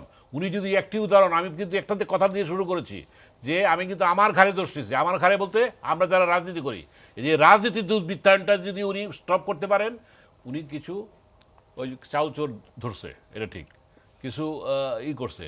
পাপলু আমাদের সংসদ সদস্য, তার কাহিনী তো সবাই জানেন, তার লগে বলে আরও কয়জন এমপি আছে। তো এই অবস্থায় একটা দেশকে আপনি কোথায় নিয়ে যাবেন? মাননীয় প্রধানমন্ত্রীর যে ইমেজ বিশ্বে যে মাত্রায় গিয়েছিল, আজকে কিন্তু প্রশ্নবিদ্ধ হয়ে গেছে এসব কারণে। এটা বুঝতে হবে আমাদেরকে। সুতরাং আজকে জনগণও কিন্তু, আমাদের একটা দায়বোধ আছে জনগণের কাছে। তাই আমি পরিশেষে এটা বলতে চাই যে আমরা দেশটাকে ভালোবাসি, আমরা 30 লক্ষ শহীদের রক্তের বিনিময়ে যে দেশটাকে এনেছিলাম, আমরা আজকে সেই দেশটাকে সেদিকে নিয়ে যেতে চাই। এই যে করোনায় আজকে যে আক্রান্ত, এটা একদিন চলে যাবে, এটাও ঠিক, কিন্তু এই জায়গাটায় কিন্তু আজকে গুণগতভাবে যাতে স্বাস্থ্যসেবা পায়, গুণগতভাবে যাতে এর জবাবদিহিতা নিশ্চিত হয়, এটাই আমাদের কাম। জি, গোলাম সারোয়ার মিলন, আপনার কাছে আবার আসবো আমি। অধ্যাপক ডাক্তার এম এ আজিজ, যেটি গোলাম সারোয়ার মিলন শুরুতে বললেন যে জনগণের একটি ধারণা, পাবলিক পারসেপশনের কথা যেটি বললেন, যে একটি আস্থাহীনতা বা একটা আস্থার সংকটের জায়গায় তৈরি হয়, বিশেষ করে চিকিৎসা খাতের চিকিৎসা প্রাপ্তি, পাশাপাশি এই করোনা সংকটকালীন সময়ে যেসব সমস্যার সম্মুখীন হতে হয় তাদের, সেগুলো নিয়ে মানুষের একটি ধারণা যে হয়তো আমি হাসপাতালে গিয়ে ভর্তি হতে পারবো না, বা হাসপাতাল হয়তো আমার জন্য ভালো চিকিৎসা দিবে না। ইভেন কি করোনার আপনার এই যে মৃত্যু এবং আক্রান্তের সংখ্যা নিয়েও মানুষের মধ্যে নানা ধরনের দ্বিধাদ্বন্দ্ব তৈরি হয়েছে। এই যে আস্থাহীনতা বা আস্থার সংকটের যেটাই আমরা বলি না কেন, এটি কেন হলো, বা এই ধরনের এটাই বা সেটি কি দক্ষ নেতৃত্বের অভাব বা সুষ্ঠু ব্যবস্থাপনার অভাবে এটি হয়েছে? দেখুন, আমি যদি দেখি, আমরা এই বিশেষ করে যুদ্ধ, বন্যা, মহামারী, খরা, এই সমস্ত দুর্যোগ প্রেক্ষাপটে সমন্বয়হীনতাও যেরকম থাকে না, মানুষের আস্থারও সংকট থাকে, এবং এর ভিতর দিয়েই কাজ করতে হয়। কিন্তু আমাদের বাংলাদেশের প্রেক্ষাপটে যদি আমরা দেখি, যে এটা তো ঠিক যে এটা একটা চ্যালেঞ্জ অফ দি সেঞ্চুরি, এই ব্যাপারটা ইভেন মানব সভ্যতার জন্য চ্যালেঞ্জ, এটা বৈশ্বিক চিন্তা করলে। বিশেষ করে দ্বিতীয় বিশ্বযুদ্ধের পর আমাদের সবচেয়ে বড় দেশের ওইটা চ্যালেঞ্জ। এখানে মানুষের আস্থার সংকটটা থাকা অস্বাভাবিক কিছু নয়, কিন্তু বাস্তবতাটাও যদি আমরা চিন্তা করি, আপনারা মিডিয়ার লোক, আপনারা তো মিডিয়াতেও প্রচার করছেন, এই যে হাসপাতালের, আমরা প্রথম দেখছি যে হাসপাতালে রুগীরা যে ভর্তি হতে পারছে না, এক হাসপাতাল আর এক হাসপাতালে ঘুরছে, এই হাসপাতালের ব্যবস্থা করে রোগী যতই সংক্রমণের সংখ্যা বাড়ছে, তত মানে এটার সাথে পাল্লা দিয়ে কিন্তু সরকার হাসপাতাল বাড়াচ্ছে। যেমন চট্টগ্রামের কথা, 2 সপ্তাহ আগের 3 সপ্তাহ আগের কথা চিন্তা করেন, যখন সরকারি হাসপাতালগুলোর ফিল আপ হয়ে গেছে, তখন কিন্তু তার প্রাইভেট হাসপাতাল, অনেকগুলো প্রাইভেট হাসপাতাল নিয়েছে। সুতরাং যতই সংক্রমণের হার বাড়ছে, হাসপাতাল কর্তৃপক্ষও কিন্তু ব্যবস্থাপনা সেভাবে বাড়াচ্ছে। আজকের এই যে অক্সিজেনের যে সমস্যা, এখন যে পরিমাণ অক্সিজেন লাগছে, সারা বছরে এত অক্সিজেন লাগে না, এখন 1 মাসে যা লাগছে। সুতরাং এই যে অক্সিজেনের ব্যবস্থাপনা, সিলিন্ডারের ব্যবস্থাপনা, হাই ফ্লো নেজাল ক্যানোলার ব্যবস্থাপনা, আইসিইউতে ভেন্টিলেটরের যে ব্যবস্থা, নতুন কনসেপ্ট, এখন চাহিদা বাড়ছে অনেক, সেগুলো কিন্তু সরকার ব্যবস্থা করেই যাচ্ছে। একটা জিনিস দেখেন যে এই প্রেক্ষাপটে এক হাসপাতালে আরেক হাসপাতালে যে ঘটছে, যে আমরা যে আলোচনায় আসছে আমাদের, একটা রোগী যখন একটা হাসপাতালে যায়, ওখানে দেখা যায় তার অক্সিজেন দরকার, কিন্তু সেই হাসপাতালে বেড নাই, বেড অকুপাইড নাই, তখন কিন্তু সে আরেকটা হাসপাতালে যেতে হচ্ছে। সেই জায়গাটায় হয়তো বা সরকারের, আমরা মনে করি যে একটা অনলাইনের ব্যবস্থা আমরা থাকা উচিত। একটা রুগী যখনই তার রুগী হাসপাতাল নিতে যাবে, তখন তারা যাতে অনলাইনে দেখতে পায় যে কোন হাসপাতালে সিট খালি আছে, সেই ব্যবস্থাপনা করলে মনে হয় হয়রানিটা কমবে। কিন্তু হাসপাতালের, প্রাইভেট হাসপাতালের সমস্যা ছিল, প্রাইভেট হাসপাতালের একটা চ্যালেঞ্জ ছিল, কারণ তাদের জনবলের সমস্যা ছিল, তাদের তারা প্রথমে আগে আসে নাই। তারপরে এটা একটা তাদের একদম দোষারোপ করছি না, তারাও একটু দ্বিধাদ্বন্দ্ব ছিল যে সরকার সমস্ত জনগণের চিকিৎসার দায়িত্ব সরকার নিচ্ছে সরকারি হাসপাতালে, এখন বেসরকারি হাসপাতালে যারা ভর্তি হবে তাদের চিকিৎসার ভার সরকার নিবে কি নিবে না, এই যে রেমডেসিভির ভ্যাকসিনকে ফ্রি দিচ্ছে, এখানে তারা ফ্রি পাবে কিনা, এখানে তাদের জনবল, সরকার কিন্তু সরকারি হাসপাতালগুলো জনবল বৃদ্ধি করছে, নতুন নতুন জনবল দিচ্ছে, এখানে তাদের যে জনবল আছে প্রাইভেট সেক্টরে ইয়াং থাকে আর বয়স্করা থাকে, বয়স্করা কোভিডের এই বাধ্যবাধকতার কারণে যাচ্ছে না, তাদের জনবলের চ্যালেঞ্জ আছে, সেখানে তারা পাবে কিনা, যখন দেখলো না সরকার এখন ওইগুলো চিন্তা করছে না, তারা আগে চিকিৎসা দিতে পারে, এখন কিন্তু বেসরকারি হাসপাতালের চিকিৎসাগুলো হচ্ছে। সুতরাং এইটা হলো ডিমান্ড এন্ড সাপ্লাই, এর উপরে ভিত্তি করে চলছে। সুতরাং আমি মনে করি যে আমাদের দেশের স্বাস্থ্য ব্যবস্থাপনার, ভাই যেটা বললো সেবা আগায় না, এটা ঠিক না, সেবা অবশ্যই অনেক বেড়েছে। আজকে যদি চিন্তা করেন, এই যে 111টি মেডিকেল কলেজ, 4টি মেডিকেল বিশ্ববিদ্যালয়, এই যে বিশেষ ঢাকা শহরে যদি তাকান কতগুলো বিশেষায়িত হাসপাতাল হচ্ছে, এই Sheikh Hasina plastic surgery plan institute 500 বেডের, পৃথিবীর কোনো দেশে 500 বেডের প্লাস্টিক সার্জারি ইনস্টিটিউট নাই। এই নিটোর যে এটা 1,500 বেডের হাসপাতাল, পৃথিবীর কোনো দেশে এত বড় হাসপাতাল নেই। আমাদের এই যে ইএনটি ইনস্টিটিউট, চক্ষু institute, mental institute, ENT institute, বিভিন্ন ইনস্টিটিউট হচ্ছে, এইরকম ইনস্টিটিউটগুলো এখানে এই দেশে হচ্ছে, এগুলো কিন্তু আমাদের হচ্ছে আপনার সেবার মান উন্নত না হলে এটা হচ্ছে কেমনে। আমাদের দেশে যদি চিন্তা করেন, একসময় হার্টের বাইপাস সার্জারি আমরা চিকিৎসক হিসেবে মনে করতাম যে অকল্পনীয়, আমাদের দেশে সম্ভব না। এখন তো বিটিং হার্টে ওয়ার্ল্ডের অনেক দেশের চেয়ে বেশি সেন্টার আমাদের দেশে কার্ডিয়াক সার্জারি হচ্ছে, বিদেশে যাই না কেউ। এটা কারণটা হলো যে আমরা পরিবেশ বাঁচিয়ে চিকিৎসকরা কাজ করছে, এইটাও এই সরকারের উদ্যোগ। আমরা 96-এ যখন সরকার ক্ষমতায় আসে, তখন এই ইকুইপমেন্ট টেস্টগুলো ফ্রি করে দেওয়ার কারণে এই প্রাইভেট সেক্টরগুলো এগিয়ে আসছে, তারা এই আজকে এই যে বেসরকারি কর্পোরেট হাসপাতালগুলো এত উন্নত পর্যায়ে দাঁড়িয়েছে। তখন আরেকটা উদ্যোগ, আজকে যে 151টা দেশে ওষুধ রপ্তানি হচ্ছে, ওষুধ শিল্পে এখন কিন্তু আমরা অনেক এগিয়ে আছি। এইটা ওই সময় গভর্নমেন্ট, জননেত্রী শেখ হাসিনা গভর্নমেন্ট এই দেশীয় শিল্পগুলোকে এনকারেজ করার জন্য বাইরের থেকে আমদানিটা কন্ট্রোল করার কারণে এই শিল্পগুলো দাঁড়িয়ে গেছে। এখন আমরা সুতরাং এই প্রেক্ষাপটে আমি বলবো যে আমাদের দেশের সেবার মানও বাড়িয়েছে, আন্তর্জাতিক প্রেক্ষাপটের সূচকগুলো যদি চিন্তা করেন, আমাদের হাসপাতালগুলোতে সেবার মান অনেক। আমরা এই যে চীনের টিম আসলো, চীনের টিম এসে তারা কয়েকটা দিক আইডেন্টিফাই করছে। একটা, তারা বলছে যে আপনি যেটা একটু আগে বললেন যে অন্ধকারে ডিল মারার মতো, এইটা তারা যেহেতু মিটিংয়ের বাইরে রাস্তাঘাটেও তারা ঘুরে বেরিয়েছে, সেখানে দেখছে যে জনগণের মাস্ক পরছে না, ফিজিক্যাল ডিস্টেন্স মেনটেন করছে না, তখন তারা হতাশ, যেটা কেমন অবস্থা, পাবলিক তো কনসাস না। কিন্তু চিকিৎসকদের ব্যাপারে দক্ষ জনবল, দক্ষ চিকিৎসকদের ব্যাপারে তারা কিন্তু প্রশংসা করেছে, যাই দেশের চিকিৎসকদের কাছে তারা নাকি বলছে অনেক কিছু শিখে গেছে তারা। সুতরাং তারা গুরুত্ব দিয়েছে কন্ট্রাক্ট ট্রেসিংয়ের উপর, তারা গুরুত্ব দিয়েছে চিকিৎসা ব্যবস্থাপনা বাড়াতে হবে, তারা টেস্টিংয়ের উপর গুরুত্ব দিয়েছে। সুতরাং তারা ব্যবস্থাপনা নিয়ে একটু প্রশ্ন রেখেছে, সুতরাং আরো ভালো করা যেত, আরো ভালো করা যেত। ওনার কথা একটা আপনাকে বলি একটু সাপ্লিমেন্টারি করার জন্য, আপনি সব ঠিক আছে, প্রাইভেট মেডিকেলগুলি যে বিলগুলি যেভাবে করতেছে, একদম নাম সবই বলি, আনোয়ার মডার্ন সহ, এই যে পত্রিকায় মিডিয়াতে আসতেছে, এটা আমার মনে হয় ওনার পক্ষ থেকে তাহলে এইটাকে আপনি কি জনগণ ডেফিনেটলি আমি আপনার সাথে 110% একমত যে যারা এরকম ভাইও বললো, যারা কিছু, এটা সবাই না, কিছু কিছু ক্ষেত্রে এই সেটাই তো। প্রতিষ্ঠান এই যে না, এরকম মন্ত্রী মহোদয়, এরকম না, উনি দুর্যোগ যেটা প্রেক্ষাপটে বলছেন কিছু ওটা হলো সুযোগ নেয়। controlling। Controlling। স্বাস্থ্য মন্ত্রণালয়ের কন্ট্রোলিং, না, না, হ্যাঁ, হ্যাঁ, সেটাই। ওনাকে যে কন্ট্রোল করতে হবে আপনাকে, বেসরকারি হাসপাতাল বা ক্লিনিক ওটা তো ভার্চুয়ালি আপনার আন্ডারেই, স্বাস্থ্য মন্ত্রণালয়ের আন্ডারে, এটা দেখভাল করার দায়িত্ব আপনার। আপনি যদি আপনি লাইসেন্সিং অথরিটি, কিন্তু না, আপনি লাইসেন্স না দিলে সে ব্যবসা করতে আমি পারবে আপনাদের না। সাথে দ্বিমত করছি হ্যাঁ, না। কাজেই হ্যাঁ। যারা এই সময়ে এই দুঃসময়ে যারা পাবলিকের কাছে মানে টাকা বেশি সাধারণ নিচ্ছে, মানুষের কাছ থেকে। সাধারণ মানুষের বেশি, তাদের ব্যাপারে সরকার ব্যবস্থা নেওয়া উচিত। কিন্তু ঢালাওভাবে আমি এটা বলতে চাচ্ছি না, কারণটা হলো না, ঢালাওভাবে বেসরকারি উনি বলেও না। হাসপাতালগুলোতে ধরেন যে রোগীরা ভর্তি হচ্ছে, সেখানে তাদের চিকিৎসার ব্যবস্থা না, অক্সিজেন, এই যে রেমডেসিভির অন্যান্য মানে অনেক দামি ওষুধ তারা ব্যবহার করছে, এইটা সাধারণ যে রেট ছিল এর চেয়ে একটু বেশি পড়বে, এতে কোনো সন্দেহ নাই। কিন্তু সকালে ভর্তি হয়ে বিকালে 70,000 টাকা পর্যন্ত বিল দিবে, এইরকম ভূতের বিল যারা করে তাদের বিরুদ্ধে, তাদের ব্যাপারে মন্ত্রণালয় অধিদপ্তর ব্যবস্থা নেওয়া উচিত। কোনো যেমন ট্রিটমেন্টই সেটা করেনি, যেমন কোনো দৃশ্যমান দেখতে ট্রিটমেন্টই চায়। করেনি, কোনো ট্রিটমেন্টই করেনি। দেখুন, সবার পরে আমি বলবো যে আমাদের মাননীয় প্রধানমন্ত্রী এই যে দেশের যে উন্নয়নের কথা আপনি স্বীকার করলেন, যে উন্নয়ন, অনেক দেশে উন্নয়ন হয়েছে, এই উন্নয়নের ধারা অব্যাহত রাখতে চাচ্ছে, অর্থনৈতিক চাকাও সচল রাখতে চাচ্ছে, আমাদের কোভিড চিকিৎসাও সফলতার দিকে এগিয়ে নিতে চাচ্ছে, এবং আসলে মূল লক্ষ্যই জনগণের ভাগ্যের উন্নয়ন করা এবং জনগণের স্বাস্থ্য সেবার আমরা একটা- সিকিউরিটি তারা নিতে আমরা একটা চায়। সুতরাং বিরতি নিই। আমি মনে করি যে এইটা যেহেতু করোনা একটা দুঃসংবাদ, পাশাপাশি এই 16-17 কোটি মানুষের জন্য একটা আশীর্বাদ যে এই মুহূর্তে জননেত্রী শেখ হাসিনা এই দেশের রাষ্ট্রনায়ক, এটা আমি মনে করি আশীর্বাদ। আমরা একটা বিরতি নিয়ে আসছি। দর্শক, নিটল টাটা এসটিভি সংলাপে নিচ্ছি আরেকটা বিরতি, ফিরবো শীঘ্রই, সঙ্গেই থাকুন।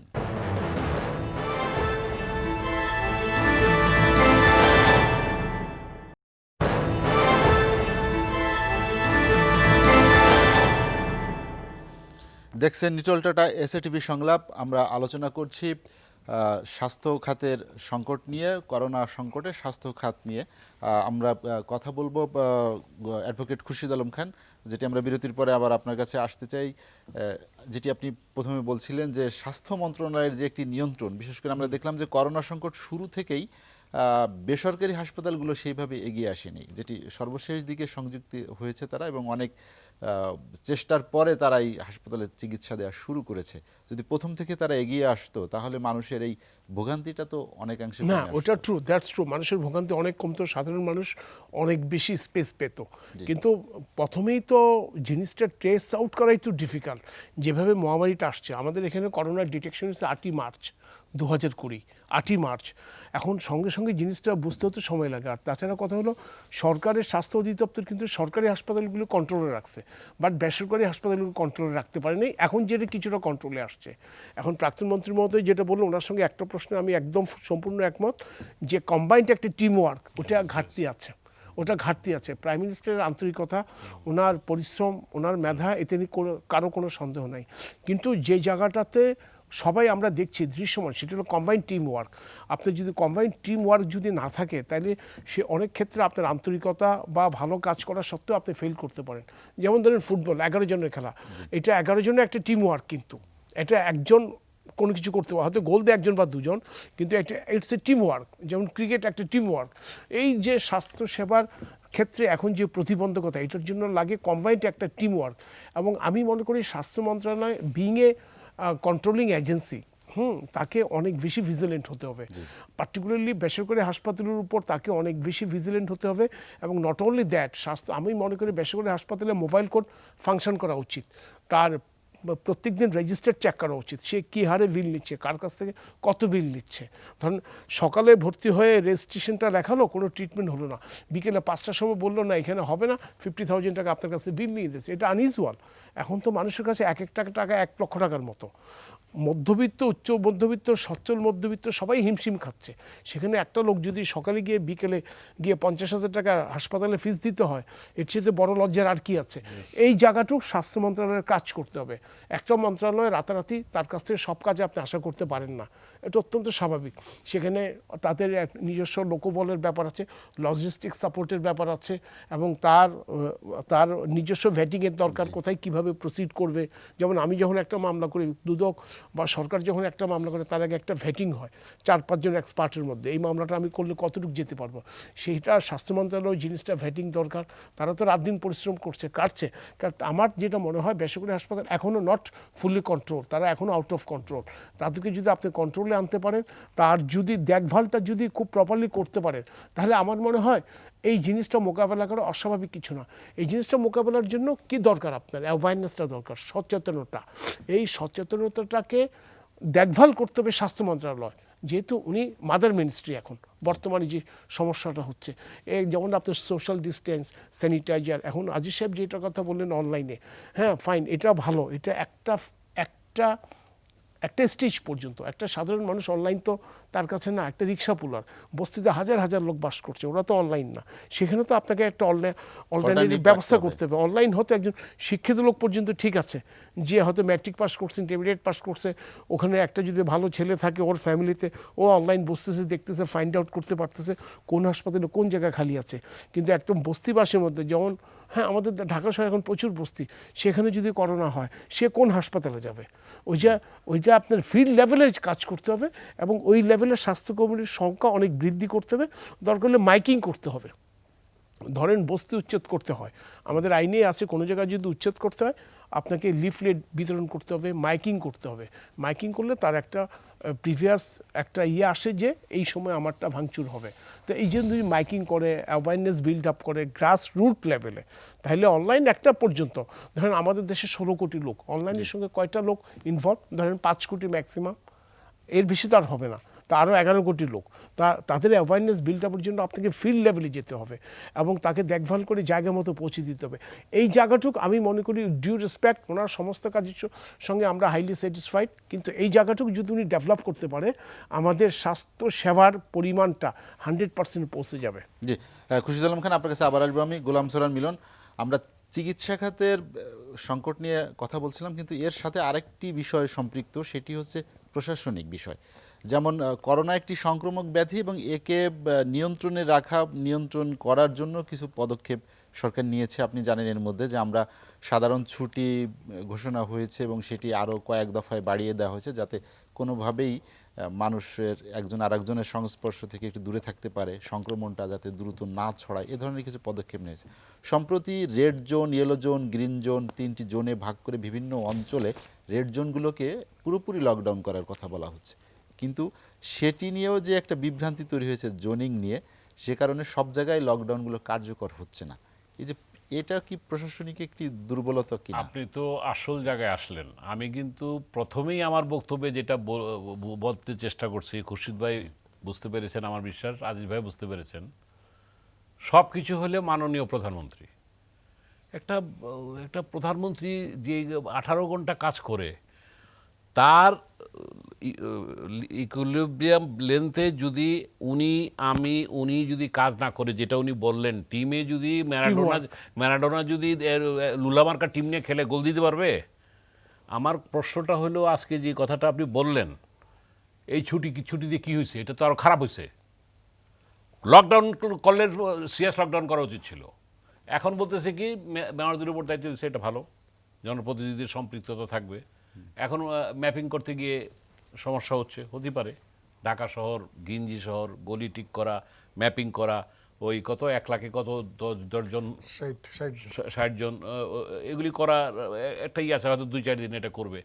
আমার বক্তব্য, ভাই আছেন এখানে, খুরশিদ ভাই আছেন, বিশেষ করে ওনার মাধ্যমে বলতে চাই যে প্রথম কথা হলো কি, যে শেষবারের মতো, কারণ আমরা কিন্তু পিকে উঠি নেই এখনো। পিকে উঠার পরে এটা একটা লেভেলে থাকবে, দেন ডিক্লাইনে যাবে। আল্লাহর ওয়াস্তে এই দেশকে আমি কিন্তু ওনাদের কিংবা সরকারের কিংবা স্বাস্থ্য মন্ত্রণালয়ের যা হয়েছে, যাদের দোষ আছে তাদের চেকস অ্যান্ড ব্যালেন্স কিংবা আমাদের জবাবদিহিতার জায়গা যেখানে আছে, সেটা আমি অন্যায় করলে আমার সেটা বিচার হবে, এটা টাইম মিলছে, ওই ব্যাপারে আমার কোনো কথা নাই। আমার কথা হলো কি, এখন এটার প্রতিরোধের উপায় জনগণ তা নিজেদেরকে নিতে হবে, শুধু সরকারের উপর বসে থাকলে চলবে না। কারণ ওনাদের ভেন্টিলেশন আইসিইউ আছে কত, 400-500 হইলে, খুব বেশি হলে 600 ইমার্জেন্সি। এখন তার চেয়ে বেশি যদি আপনার আইসিইউর দরকার হয়, কোত্থেকে দিবে? যদিও 5%-এর বেশি আমার মনে হয় যে আইসিইউতে লাগে না, কারণ মাইল্ড, তারপর মডারেট অ্যান্ড অ্যাকিউট, যেটা খুব খারাপ অবস্থায় থাকে তাদেরকে হয়তো ইয়েতে যেতে হয়। বাকিগুলি বাসাতে, যেমন চায়নার উহানে শুনলাম প্রতিটা ঘরে ঘরে তারা ছিল, 4 বেলা গরম পানি খায়, চা খায় গড়গড়া কলে, এবং এর করার মধ্য দিয়ে তারা কিন্তু ওই মেডিকেলে না গিয়ে তারা নিজেরাই কিন্তু করতেছে, নিজের ঘরটাই মেডিকেল। ঘরটাই মেডিকেল। এবং এখানে আরেকটা পরামর্শ আমি দিতে চাই যে আজকে সত্যিকারভাবে এটা তো আমরা তো এখানে সুন্দর একটা একাডেমিক ডিসকাশন ব্রেইনস্টর্মিং করলাম এই কারণে সরকারের ইগুলিকে ধরিয়ে দেওয়া যে এই জায়গাটায় করলে ভালো হয়। যেমন ধরেন আমাদের একটা ঘরে 5-6 জন থাকে, এখন ধরেন তাকে আইসোলেশন করতে হবে। সেই আইসোলেশনের যদি সুযোগ না থাকে তাহলে কি করতে হবে, ওই গ্রামের কিংবা ওই মহল্লার প্রাইমারি স্কুলকে আপনার হাতে স্কুল বন্ধ সব, ওইখানে গিয়ে ওইখানে আলাদাভাবে তাদেরকে সেই আইসোলেশনে নিয়ে যেতে হবে, প্রাতিষ্ঠানিক আইসোলেশনে নিয়ে যেতে হবে। এরকম কিছু পলিসির জায়গায় আমার মনে হয় ওনারা তো, আমি বলবো ডাক্তার ইঞ্জিনিয়াররা তো, যেটা আমরা জানি মেধাবী ছাত্ররা সবচেয়ে মেধার সম্পন্ন লোকেরা তো সেখানে থাকেন। তো সুতরাং আমার কথা হলো কি, তারা নিশ্চয়ই এটা বুঝেন। এবং স্বয়ং প্রাইম মিনিস্টার, আপনাকে আমি বলি, স্বয়ং প্রাইম মিনিস্টার তো আপনাদের ডাক্তারদের উপর খেদোক্তি করেছেন যে আমি দেখব যদি আমি তাদের জন্য এই প্রণোদনা দিব, আর যারা না করবে তাদেরকে আমি দেখব, এরকম কথা বলছে না প্রাইম মিনিস্টার? সে ডাক্তারদের তাদের কর্তব্যের ব্যাপারে অফিসিয়ালি প্রেস কনফারেন্সে, কারণ অনেকে ওই কাজে জয়েন করতেছিল না, উনি তো এটা বলছেন, দুঃখে বলছেন, একটু কড়া ভাষায় বলেছেন, কড়া ভাষায় বলেছেন, বাস্তবতার কারণে বলেছেন। আমার কথা হলো কি যে ডাক্তার, স্বাস্থ্য মন্ত্রণালয়, যেটা খুরশিদ ভাই আমার কথাটা সুন্দরভাবে বলেছেন, ধন্যবাদ ওনাকে। আমাদের কথা হলো কি এই সেক্টরটাকে ওনারা যারা এখানে কিন্তু ভালো লোক আছে, উনি যেটা বলছেন এখানে ভালো চিকিৎসক আছে, আমাদের চিকিৎসাবিদদের সম্পর্কে কোনো নাই, কিন্তু সিস্টেমটা এই সিস্টেমটার জায়গায় যদি আমরা আরো আন্তরিক হতে হবে, আন্তরিক হতে হবে। লাস্ট কথাটা হলো কি যে আমাদের এই যেটা ভাই বললেন ইটস কারেক্ট, এটার জন্য তো আমরা প্রস্তুত ছিলাম না। তারপর প্রস্তুত না থাকলেও ধরেন প্রথমে 1 মাস গেল, তার পরবর্তীতে যে জিনিসটা একটা গুছিয়ে সমন্বিতভাবে স্বল্পমেয়াদী দীর্ঘমেয়াদী পরিকল্পনা করে আমরা বিভিন্ন দেশের উদাহরণ টেনে আমরা যদি এটা করতে পারতাম, বাংলাদেশের তো বন্ধুর অভাব নাই, আমরা তো বিভিন্ন জায়গার থেকে আমরা সেভাবে এনে এটা করতে পারতাম। এখন আমি একটা কথাই বারবার বলি, যেটা আমি ভিতর থেকে জেনে বলতেছি এবং আমি দায়িত্ব নিয়ে বলতেছি, প্রধানমন্ত্রী ছাড়া কেউ কোনো কথা বলতে চান না কিংবা দায়িত্ব পালন করতে চান না, এটা সঠিক না। কারণ প্রধানমন্ত্রী তো অবশ্যই ওনার নির্দেশে সব কিছু চলবে। যে কারণে হয়েছে কি, সব ওনার উপরে এতটা লোড পড়তেছে, যে কারণে উনিও বিব্রত, দেশবাসী বিব্রত, আমরাও সেই থেকে বোঝাতে চাচ্ছি যে স্বাস্থ্যমন্ত্রী, আমি শ্রদ্ধার সাথে বলতেছি, কিংবা স্বাস্থ্য মন্ত্রণালয়, they should be more effective, efficient, dynamic, এবং তারা যদি সেইভাবে কাজ করে তাহলে প্রবলেম যা আছে এই সীমিত সীমাবদ্ধতার মধ্যে দিয়েই 50% সলভ হয়ে যাবে। গোলাম সালাম মিলন, আপনার কাছে আবার আসবো আমি। অধ্যাপক ডক্টর এম এ আজিজ, আমরা আসলে আর চিকিৎসকদের কথাও আমরা বলতে চাই। চিকিৎসা সেবা প্রাপ্তিতে যেমন দূর হয়েছে, কিন্তু অনেক চিকিৎসক আছেন যারা প্রথম দিকে করোনা চিকিৎসার ক্ষেত্রে এগিয়ে আসেনি, এটা যেমন সত্য, ঠিক বিপরীত একটি চিত্র আছে। আমরা মফস্বলে অনেক চিকিৎসককে দেখলাম যারা জীবন বাজি রেখে রোগীদের সেবা দিয়ে যাচ্ছেন। আমি যদি একজনের কথা উদাহরণ হিসেবে আপনাকে বলি, হাতিয়া স্বাস্থ্য কমপ্লেক্সের ডাক্তার নিজাম, যেটির আপনি দেখেছেন যে গণমাধ্যমে নিউজটি এসেছে, যে সে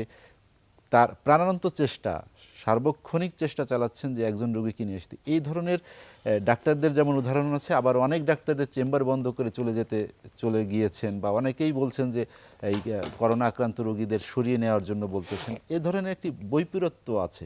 সেটার পাশাপাশি আমরা আর একটা সংকট দেখলাম, যেটা যে স্বাস্থ্য বিভাগ থেকে যে ধরনের আদেশ নির্দেশনা দেওয়া হচ্ছে, সেটি বাস্তবায়নের ক্ষেত্রে একটি গড়িমসি বা একটা বিভ্রান্তি, এ ধরনের বিষয়গুলো কিন্তু আমরা দেখতে পাচ্ছি। যেটি এই যে সর্বশেষ রেড জোন বা জোনিং নিয়ে, লকডাউন নিয়ে এটি দেখেছেন। দেখুন, ঠিকই বলেছেন, খুব গুরুত্বপূর্ণ ইস্যু। ডাক্তাররা প্রথমে এগিয়ে আসতে চায় না, ওইভাবে আমি বলতে চাচ্ছি না। প্রথমেই আমাদের যে এটা একটা নতুন কনসেপ্ট, সারা পৃথিবীর ডাক্তাররা প্রথম, আমেরিকাতেও ডাক্তাররা প্রথম আগে আসে নাই, চীনেও ডাক্তাররা বন্দুকের নলের মুখেও নিতে হচ্ছে, প্রথমেই তারা বোঝে নাই জিনিসটা। এখানেও আমাদের চিকিৎসা সুরক্ষা সামগ্রী প্রথমে আমরা চিকিৎসকরা পাই নাই। সুতরাং সেই ক্ষেত্রে প্রথমে একটু মনস্তাত্ত্বিক দ্বন্দ্ব ছিল চিকিৎসকদের, এটা অস্বীকার করবো না, কিন্তু পরবর্তী সময় কিন্তু তারা এগিয়ে আসছে এবং দেখেন চিকিৎসা সুরক্ষা স্বামীর অভাব ছিল। আপনাকে যে চিকিৎসকদের যে সংগঠন বা চিকিৎসকদের যে অ্যাসোসিয়েশন, আমরা তাদেরকেও কিন্তু ওইভাবে সম্পৃক্ত করার পদক্ষেপ দেখতে পাইনি প্রথম দিকে। দেখুন চিকিৎসকরা তারপরে একটা পর্যায়ে চিকিৎসা সুরক্ষা সামগ্রীর মান নিয়েও সমস্যা ছিল, সমানে আক্রান্ত হচ্ছে চিকিৎসকরা। এই মুহূর্তে প্রায় 50-এর উপরে চিকিৎসকরা মৃত্যুবরণ করেছে। সুতরাং চিকিৎসকরাকে এখন একটি মানে ঘুরে দাঁড়িয়েছে এবং তারা কিন্তু জান প্রাণ দিয়ে কাজ করছে। চিকিৎসকরা পারিবারিক জীবনে, ব্যক্তি জীবনে তারা এখন ফ্যামিলির জীবন বলতে কিচ্ছু নাই, তারা কাজ করছে এবং হোটেলে থাকছে। এবং যারা হাজব্যান্ড ওয়াইফ ডাক্তার, তাদের তো হাজব্যান্ড ওয়াইফ বাচ্চার সাথে গত 3 মাস ধরে খুব কম দেখা হচ্ছে এই সিচুয়েশন। তবে আমাদের এই যে চিকিৎসা ভাই ওনারা বললেন যে আসলে আমি ওনাদের সাথে অনেক ক্ষেত্রে একমত যে আমাদের এই যে ব্যবস্থাপনা নিয়ে আমাদের সমস্যা আছে, এবং এই ব্যবস্থাপনার সমস্যা নিয়ে যখন মানুষ কথা বলে তখন কিন্তু ওই তীরটা যায় চিকিৎসকদের দিকে, যে চিকিৎসকরা ব্যবস্থাপনা পাচ্ছে না। কিন্তু এই জায়গাটা আমি একটু বলি যে আমাদের এই যে স্বাস্থ্য মন্ত্রণালয় এবং আমাদের স্বাস্থ্য অধিদপ্তর এবং মাঠ পর্যায়ে আমরা চিকিৎসকরা কাজ করি, আর মন্ত্রণালয় পলিসি মেকিং এবং সামগ্রিক ব্যবস্থাপনার দায়িত্ব থাকে। মন্ত্রণালয়ের যে সমস্ত পলিসি ইমপ্লিমেন্টেশন আমরা চিকিৎসকরা কাজ করি, এই জায়গাটায় একটা মনস্তাত্ত্বিক গ্যাপ আছে এবং আমলাতান্ত্রিক দ্বন্দ্ব আছে, আন্তঃকাটার বৈষম্য আছে। আমরা চিকিৎসকদের সংগঠনের নেতৃত্ব দিই, আমরাই বলছি, আমি নিজেই বলছি, আমরা বারবার দাবি করে আসছি যে আমাদের যে ক্যাডার বৈষম্যগুলো আছে আমাদের এটার সলিউশন করা উচিত। আমরা চিকিৎসকরা যারা এই ইউচিপো বলেন, সিভিল সার্জন বলেন, ডাইরেক্টর বলেন, প্রিন্সিপাল বলেন, এটা একটা প্রশাসনিক পদ। আপনি একটু আগে দুর্নীতির কথা উল্লেখ করছেন।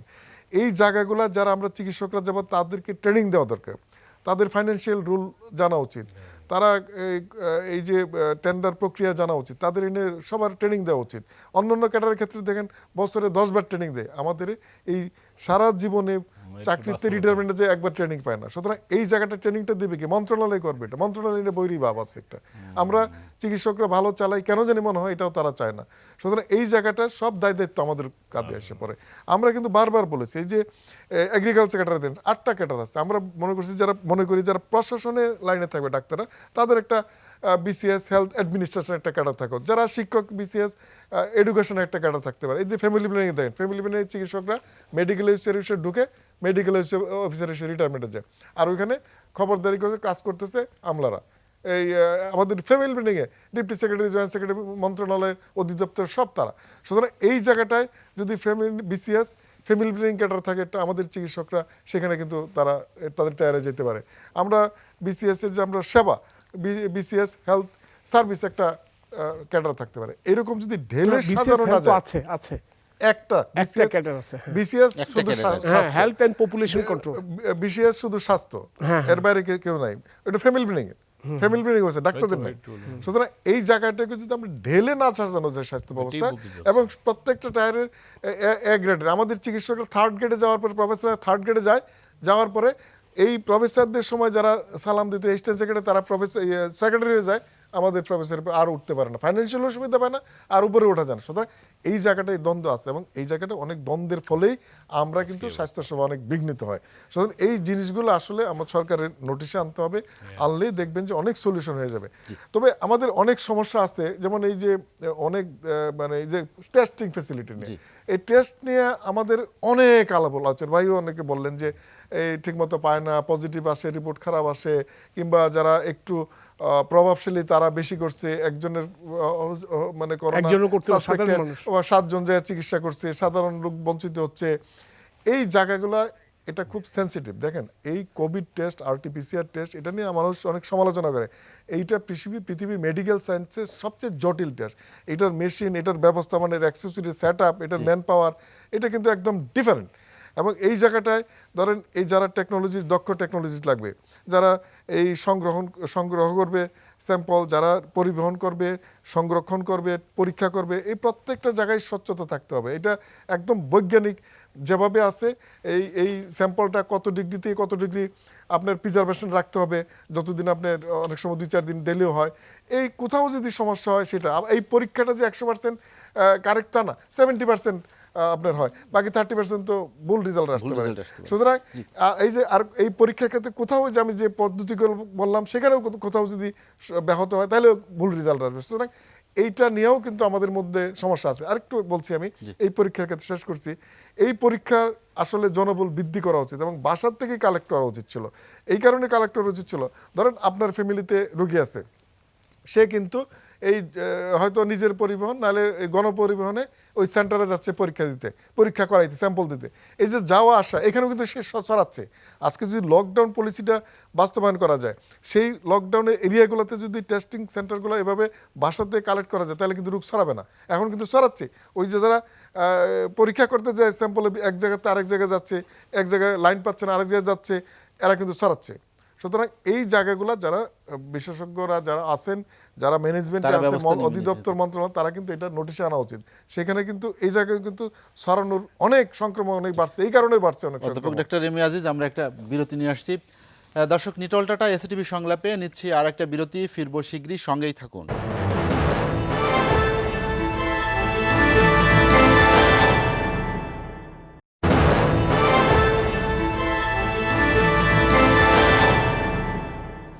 দেখছেন নিটল টাটা এসএটিভি সংলাপ। বিরতির পর আমরা আবারও ফিরছি আলোচনায়। অ্যাডভোকেট খুরশিদ আলম খান, আমরা জি। আলোচনার একদম শেষ পর্বে এসেছি যে করোনা সংক্রমণের যে এখন যে অবস্থা, আমরা যতই আলোচনা করি যা করি, সামনের দিনগুলো আমাদের জন্য আসলে একটু শঙ্কার, কারণ এখন ক্রমাগতভাবে এটি বেড়েই চলেছে। এই শঙ্কা মানুষকে আসলে কতদিন বয়ে নিয়ে চলতে হবে? বা সংখ্যা শঙ্কাটা এটা কতদিন? থাকবে। ধরেন করোনা আরো 6 মাস এক্সটেন্ডেড হলো, আপনি যদি অ্যাওয়ারনেসটা ডেভেলপ করতে পারেন, স্বাস্থ্যবিধিটা মেনে চলেন, ওয়ার্ল্ড হেলথ অর্গানাইজেশনের বিধি, সোশ্যাল ডিস্টেন্স, তাহলে এটা কোনো শঙ্কাই না। আপনি যদি নিজে সচেতন থাকেন, আমার মনে হয় এটা কোনো ব্যাপারই না। আর আজিজ সাহেব একটা কথা বলছেন, আমি জাস্ট একটু কথা সূত্র ধরে বলি। উনি যেটা বলতে চাচ্ছেন যদি আমি বুঝে থাকি আমার মতো করে, উনি স্ট্যাটাসের কথা বলছেন। স্ট্যাটাস এটা আসলে আমাদের এখানে এটা হলো ভার্চুয়ালি যখন সিএসপি ছিল, civil service of Pakistan, ICS, Indian civil service, Bangladesh civil service, always admin cadre পৃথিবীতে সব জায়গায় আপনার প্রভাবশালী। আপনি ইয়েতে যান, আপনার কি বলে যে ইন্ডিয়াতে যান, যারা সবচেয়ে বড় বড় আইসিএস ছিল ওরাই কিন্তু ভার্চুয়ালি দেশ চালাচ্ছে। পাকিস্তানও তাই, মিলিটারি ব্যুরোক্রেসি, সিভিল ব্যুরোক্রেসি, ওই দুই কম্বিনেশনে কিন্তু ভার্চুয়ালি পাকিস্তান চলছে, আমাদের দেশেও তাই। তো এটা আসলে এখন তো আর আমাদের স্ট্যাটাস হিসাব করার বিষয় না। আমি মনে করি জীবনটা সবচেয়ে বড় স্ট্যাটাস।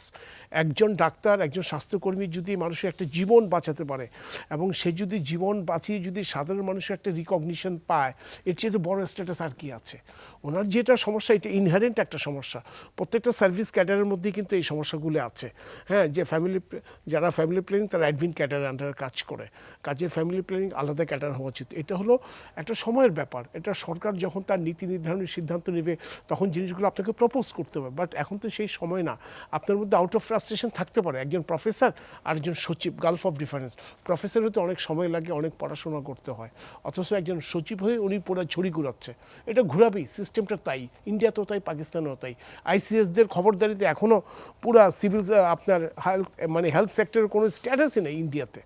আইসিএসরা যেভাবে দাপুটে বেড়ায় এখন ইন্ডিয়াতে, আপনি যদি দেখেন প্রত্যেকটা স্টেটগুলোতে দেখেন মুখ্যমন্ত্রীরা হিমশিম খাচ্ছে আইসিএসদের কাছে। এই যে পাক ভারত এখন যে না, এক সেকেন্ড, ভারতের সঙ্গে চীনের যে যুদ্ধ লাদাখ, আপনি দেখেন ফরমার যারা আইসিএস ওরাই কিন্তু ডিকটেট করছে কিন্তু। তো কাজে এটা থাকবে। আমি মনে করি এই জিনিসটা এখন লঘু, এটাকে এমফাসিস দেওয়া ঠিক হবে না। আপনার গ্রিভান্স আছে, উই অ্যাপ্রিসিয়েট প্রফেসরদের স্ট্যাটাস, সচিব, সিনিয়র সচিবের হওয়া উচিত, কিন্তু এখন সেই সময় না। এখন মানুষের জীবন বাঁচাতে হবে।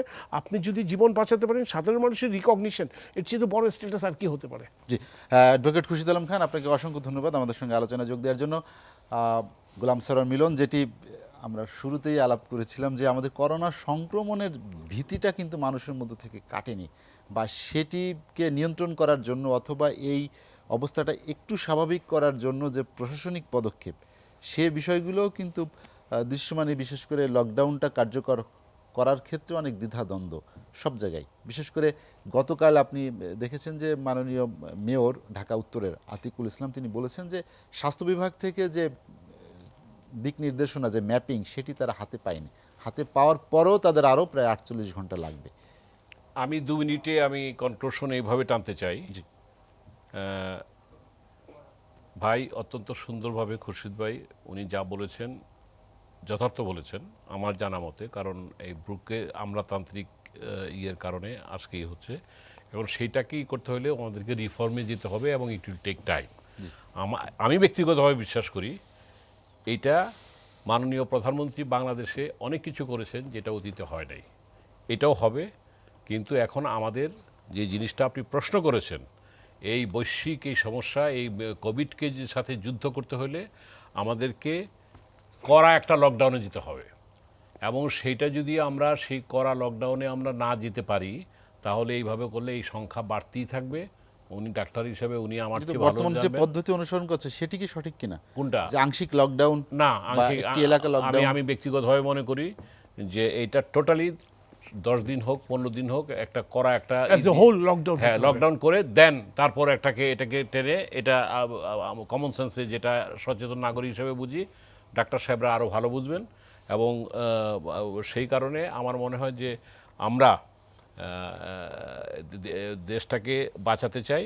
শেষ একটা কথা, যে আমরা যে দল মত পথ যে ধর্মই হই, বাংলাদেশ সাম্প্রদায়িক সম্প্রীতির দেশ, কিন্তু আমরা সৃষ্টিকর্তায় বিশ্বাসী। আমাদের অনুশোচনা করতে হবে, আমাদের ক্ষমা চাইতে হবে। আমরা অনেক অন্যায় করেছি, অবিচার করেছি, আমরা বৈষম্যের সৃষ্টি করেছি, আল্লাহর কাছে ক্ষমা চাইতে হবে। এবং আমি যেমন একটা জীব, ওই যে করোনা নামক জীবটাও এটা আল্লাহরই তৈরি, সৃষ্টিকর্তারই তৈরি, তার কাছে আমাদের ক্ষমা চাইতে হবে। এবং this is a message for the whole humankind, যে তোমরা পৃথিবীকে, তোমরা প্রকৃতির সাথে আমরা অন্যায় করছি, তার প্রতিশোধ আমরা নিছি। এবং সেই কথাটা, কবিতার কথা মনে পড়ে যে আমি ঈশ্বরকে সব বলে দেব, সেই বাচ্চা সিরিয়ার সেই কথাটা হয়তো ঈশ্বর সেগুলি শুনেছেন। সুতরাং লাস্ট কথা, যে আমাদেরকে মন থেকে ক্ষমা চাইতে হবে পরম করুণাময় সৃষ্টিকর্তার কাছে। আমরা অতীতে যা ভুল করেছি আমরা কারেক্ট লাইনে যেতে চাই। এবং আমার বিশ্বাস, আমরা যারা বিশেষ করে বাংলাদেশে শেখ হাসিনার মতো নেতৃত্বে বাংলাদেশে যে আছে, আমরা সবাই আসেন, আমরা সেই জায়গাটাও আমরা রাখি, যার যার ধর্মীয়, আমি এককভাবে শুধু মুসলিম বলতেছি না, গোলাম সালাম মিলন, সব ধর্মে আমরা সেটা করলে আমরা একটা মুক্তি পাবো বলে। গোলাম সালাম মিলন, আপনাকে অসংখ্য ধন্যবাদ আমাদের সঙ্গে আলোচনায় যোগ দেওয়ার জন্য। অধ্যাপক ডাক্তার এম এ আজিজ, আমরা আলোচনা একদম শেষ দিকে। এখন মানুষ কিন্তু জানতে চায় যে আমরা আসলে করোনার কোন অবস্থায় আছি, বা এর থেকে পরিত্রাণের উপায় কি, বা কবে আমাদের সংখ্যাটা কাটবে। সেই ব্যবস্থাপনার দিকে যে ইতিবাচক পদক্ষেপ নেওয়া দরকার। বিশেষ করে সর্বশেষ যে কৌশল নেওয়া হয়েছে লকডাউন, এই যে আংশিক লকডাউন বা একটি এলাকা লকডাউন, এটি কি এই দীর্ঘ সময় পরে এসে কার্যকর হবে? দেখুন, এই মুহূর্তে আমরা আসলে গত 1 মাসের আমরা যদি পর্যালোচনা করি, 1 মাস যাবৎ আমাদের সংক্রমণ এবং মৃত্যুর একই রকম একটা স্ট্যাটাসে আছে, কার্ভটা ফ্ল্যাট কার্ভে এগোচ্ছে। এই মুহূর্তে আমরা যে সরকারের যে এই lockdown policy, red, yellow, green zone, এই 3 জোন যে পলিসি, এই পলিসি যদি আমরা সঠিকভাবে ইমপ্লিমেন্টেশন করতে পারি, সরকার যদি সঠিকভাবে ইমপ্লিমেন্টেশন করতে পারে এবং জনগণও যদি কোঅপারেট করে এবং স্বাস্থ্যবিধি মেনে চলে, তাহলে আমি মনে করি এখনো সময় আছে, আমরা একটা দ্রুত সফলতার দিক দেখতে পাবো। তবে আমাদের এখন যে মানে বৈশ্বিক পরিস্থিতি, এবং সেটা যদি আমরা আমাদের দেশের কথা চিন্তা করি, ভাই যেটা বললো লকডাউনের ব্যাপারে সারা দেশের, এই মুহূর্তে ওরকম প্রেক্ষাপটে সরকারের যাওয়ার সুযোগ আছে কিনা আমি জানি না। কারণটা হলো যে জীবন জীবিকার যে ব্যাপারটা, সারা বিশ্ব কিন্তু এখন লকডাউন তুলে দিয়েছে, যাদের আক্রান্ত হচ্ছে নতুনভাবে তারাও কিন্তু খুলে দিয়েছে। এখন এই প্রেক্ষাপটে সরকার জীবিকাও চালাতে হবে, জীবনও রক্ষা করতে হবে, অর্থনৈতিক চাকাও সচল রাখতে হবে। সরকারের অনেক দেশের ভিতরে বাইরে অনেক বাধ্যবাধকতা আছে, সব মিলেই আমার মনে হয় যে এই জোনাল পলিসি যদি খালি আমরা ইমপ্লিমেন্টেশন করতে পারি, সরকার এগুলো পরীক্ষা নিরীক্ষা করে দেখছে, একটু সময় লাগলেও যদি এটা ইমপ্লিমেন্টেশন করতে পারি, তাহলে কিন্তু আমরা একটা উন্নতির দিকে যাব। তবে সামনে একটা চ্যালেঞ্জ আছে, সেটা আমি একটু বলতে চাচ্ছি। সামনে যে ঈদুল আজহার ঈদ, এই ঈদে কিন্তু এই কুরবানিকে কেন্দ্র করে ব্যাপক জনগোষ্ঠীর সমাগমন হয়, মুভমেন্ট হয়। সেই জায়গাটা যদি সরকার যদি নিয়ন্ত্রণে না রাখতে পারে, তাহলে কিন্তু এই যে ফ্ল্যাট কার্ভটা যেভাবে যে হঠাৎ করে কিন্তু এটা বাড়ার সম্ভাবনা, যদি বেড়ে যায়, তাহলে কিন্তু আমরা চিকিৎসক হিসেবে বলছি, আমরা হাসপাতালে এখন যে অবস্থা, হাসপাতাল আমরা চিকিৎসা সেবা কিন্তু সঠিকভাবে দিতে পারবো না, একটা বিপর্যয়ের সম্ভাবনা আছে। স্বাস্থ্যবিধি মেনে চলতে হবে। সুতরাং এইটা যদি ঈদ হয় ওইভাবে, তাহলে কঠিনভাবে স্বাস্থ্যবিধি মেনে যদি করাতে পারে সরকার, তা না হলে এটা হজ হইতেছে না, 1000 লোকের হজ হজ যেহেতু হইতেছে। হচ্ছে না, সেখানে আমাদের কুরবানি না হইলে বাকি আছে। আমরা এই এখন যে ক্রাইসিস টাইম, আমরা যে কোনো সময় বিশ্ব স্বাস্থ্য সংস্থা কিন্তু বলেছে আগামী 2 সপ্তাহ আরো খুব কঠিন খারাপ সময়। খুব খারাপ, সিচুয়েশন। হ্যাঁ, সেই জন্যই সুতরাং বলছিলাম। এই প্রেক্ষাপট চিন্তা করে আমরা সংক্রমণটা আমরা যেভাবে হাসপাতালের ব্যবস্থা যে প্রেক্ষাপটে এর চেয়ে বাড়লেই আমরা বিপদে পড়বো। সুতরাং সেই প্রেক্ষাপট চিন্তা করে আমি মনে করি সরকার এই কুরবানির ঈদটা নিয়ন্ত্রণ করা উচিত। তাহলে রেড জোনটাই যাতে কড়াকড়ি ভাবে করে, ওইটুকুই করুক। না, হ্যাঁ, যে তাইলে তো- জোন হ্যাঁ। 3টাই গুরুত্বপূর্ণ, হ্যাঁ। রেড, ইয়েলো, গ্রিন, 3 জনই গুরুত্বপূর্ণ। 3 জনই সব ক্রাইটেরিয়া আমাদের মেনে হাতে চলতে হবে, একদম নাহলে হবে সময় না। শেষ তাহলে গ্রিন দিকে- জোন জি। ইয়েলো রেড হয়ে যাবে, গ্রিন জোন ইয়েলো হয়ে যাবে। জি। অধ্যাপক ডক্টর এম এ আজিজ, আপনাকে অসংখ্য ধন্যবাদ। গোলাম সালাম মিলন এবং অ্যাডভোকেট খুরশিদ আলম খান, আপনাদের দুজনকে অসংখ্য ধন্যবাদ আমাদের সঙ্গে আলোচনায় যোগ দেওয়ার জন্য। আমাদের আলোচনা এখানেই শেষ করতে হচ্ছে। দর্শক, করোনা মোকাবেলায় নিজে থেকে যেমন সচেতন থাকতে হবে, তেমনি সরকার নির্দেশিত যে স্বাস্থ্যবিধি সেগুলো প্রতিপালন করে করোনা সংক্রমণে আরও বেশি সহযোগিতার হাত বাড়িয়ে দেবে দেশের সাধারণ মানুষ, এমন প্রত্যাশায় শেষ করছি নিটল টাটা এসএটিভির সংলাপ। দর্শক, নিটল টাটা এসএটিভির সংলাপ প্রচারিত হয় বৃহস্পতিবার রাত 11:30টায়, পুনঃপ্রচার হয় শুক্রবার সকাল 7:30টায়। আজ এ পর্যন্তই। ভালো থাকুন, সুস্থ থাকুন, এসএটিভির সঙ্গেই থাকুন।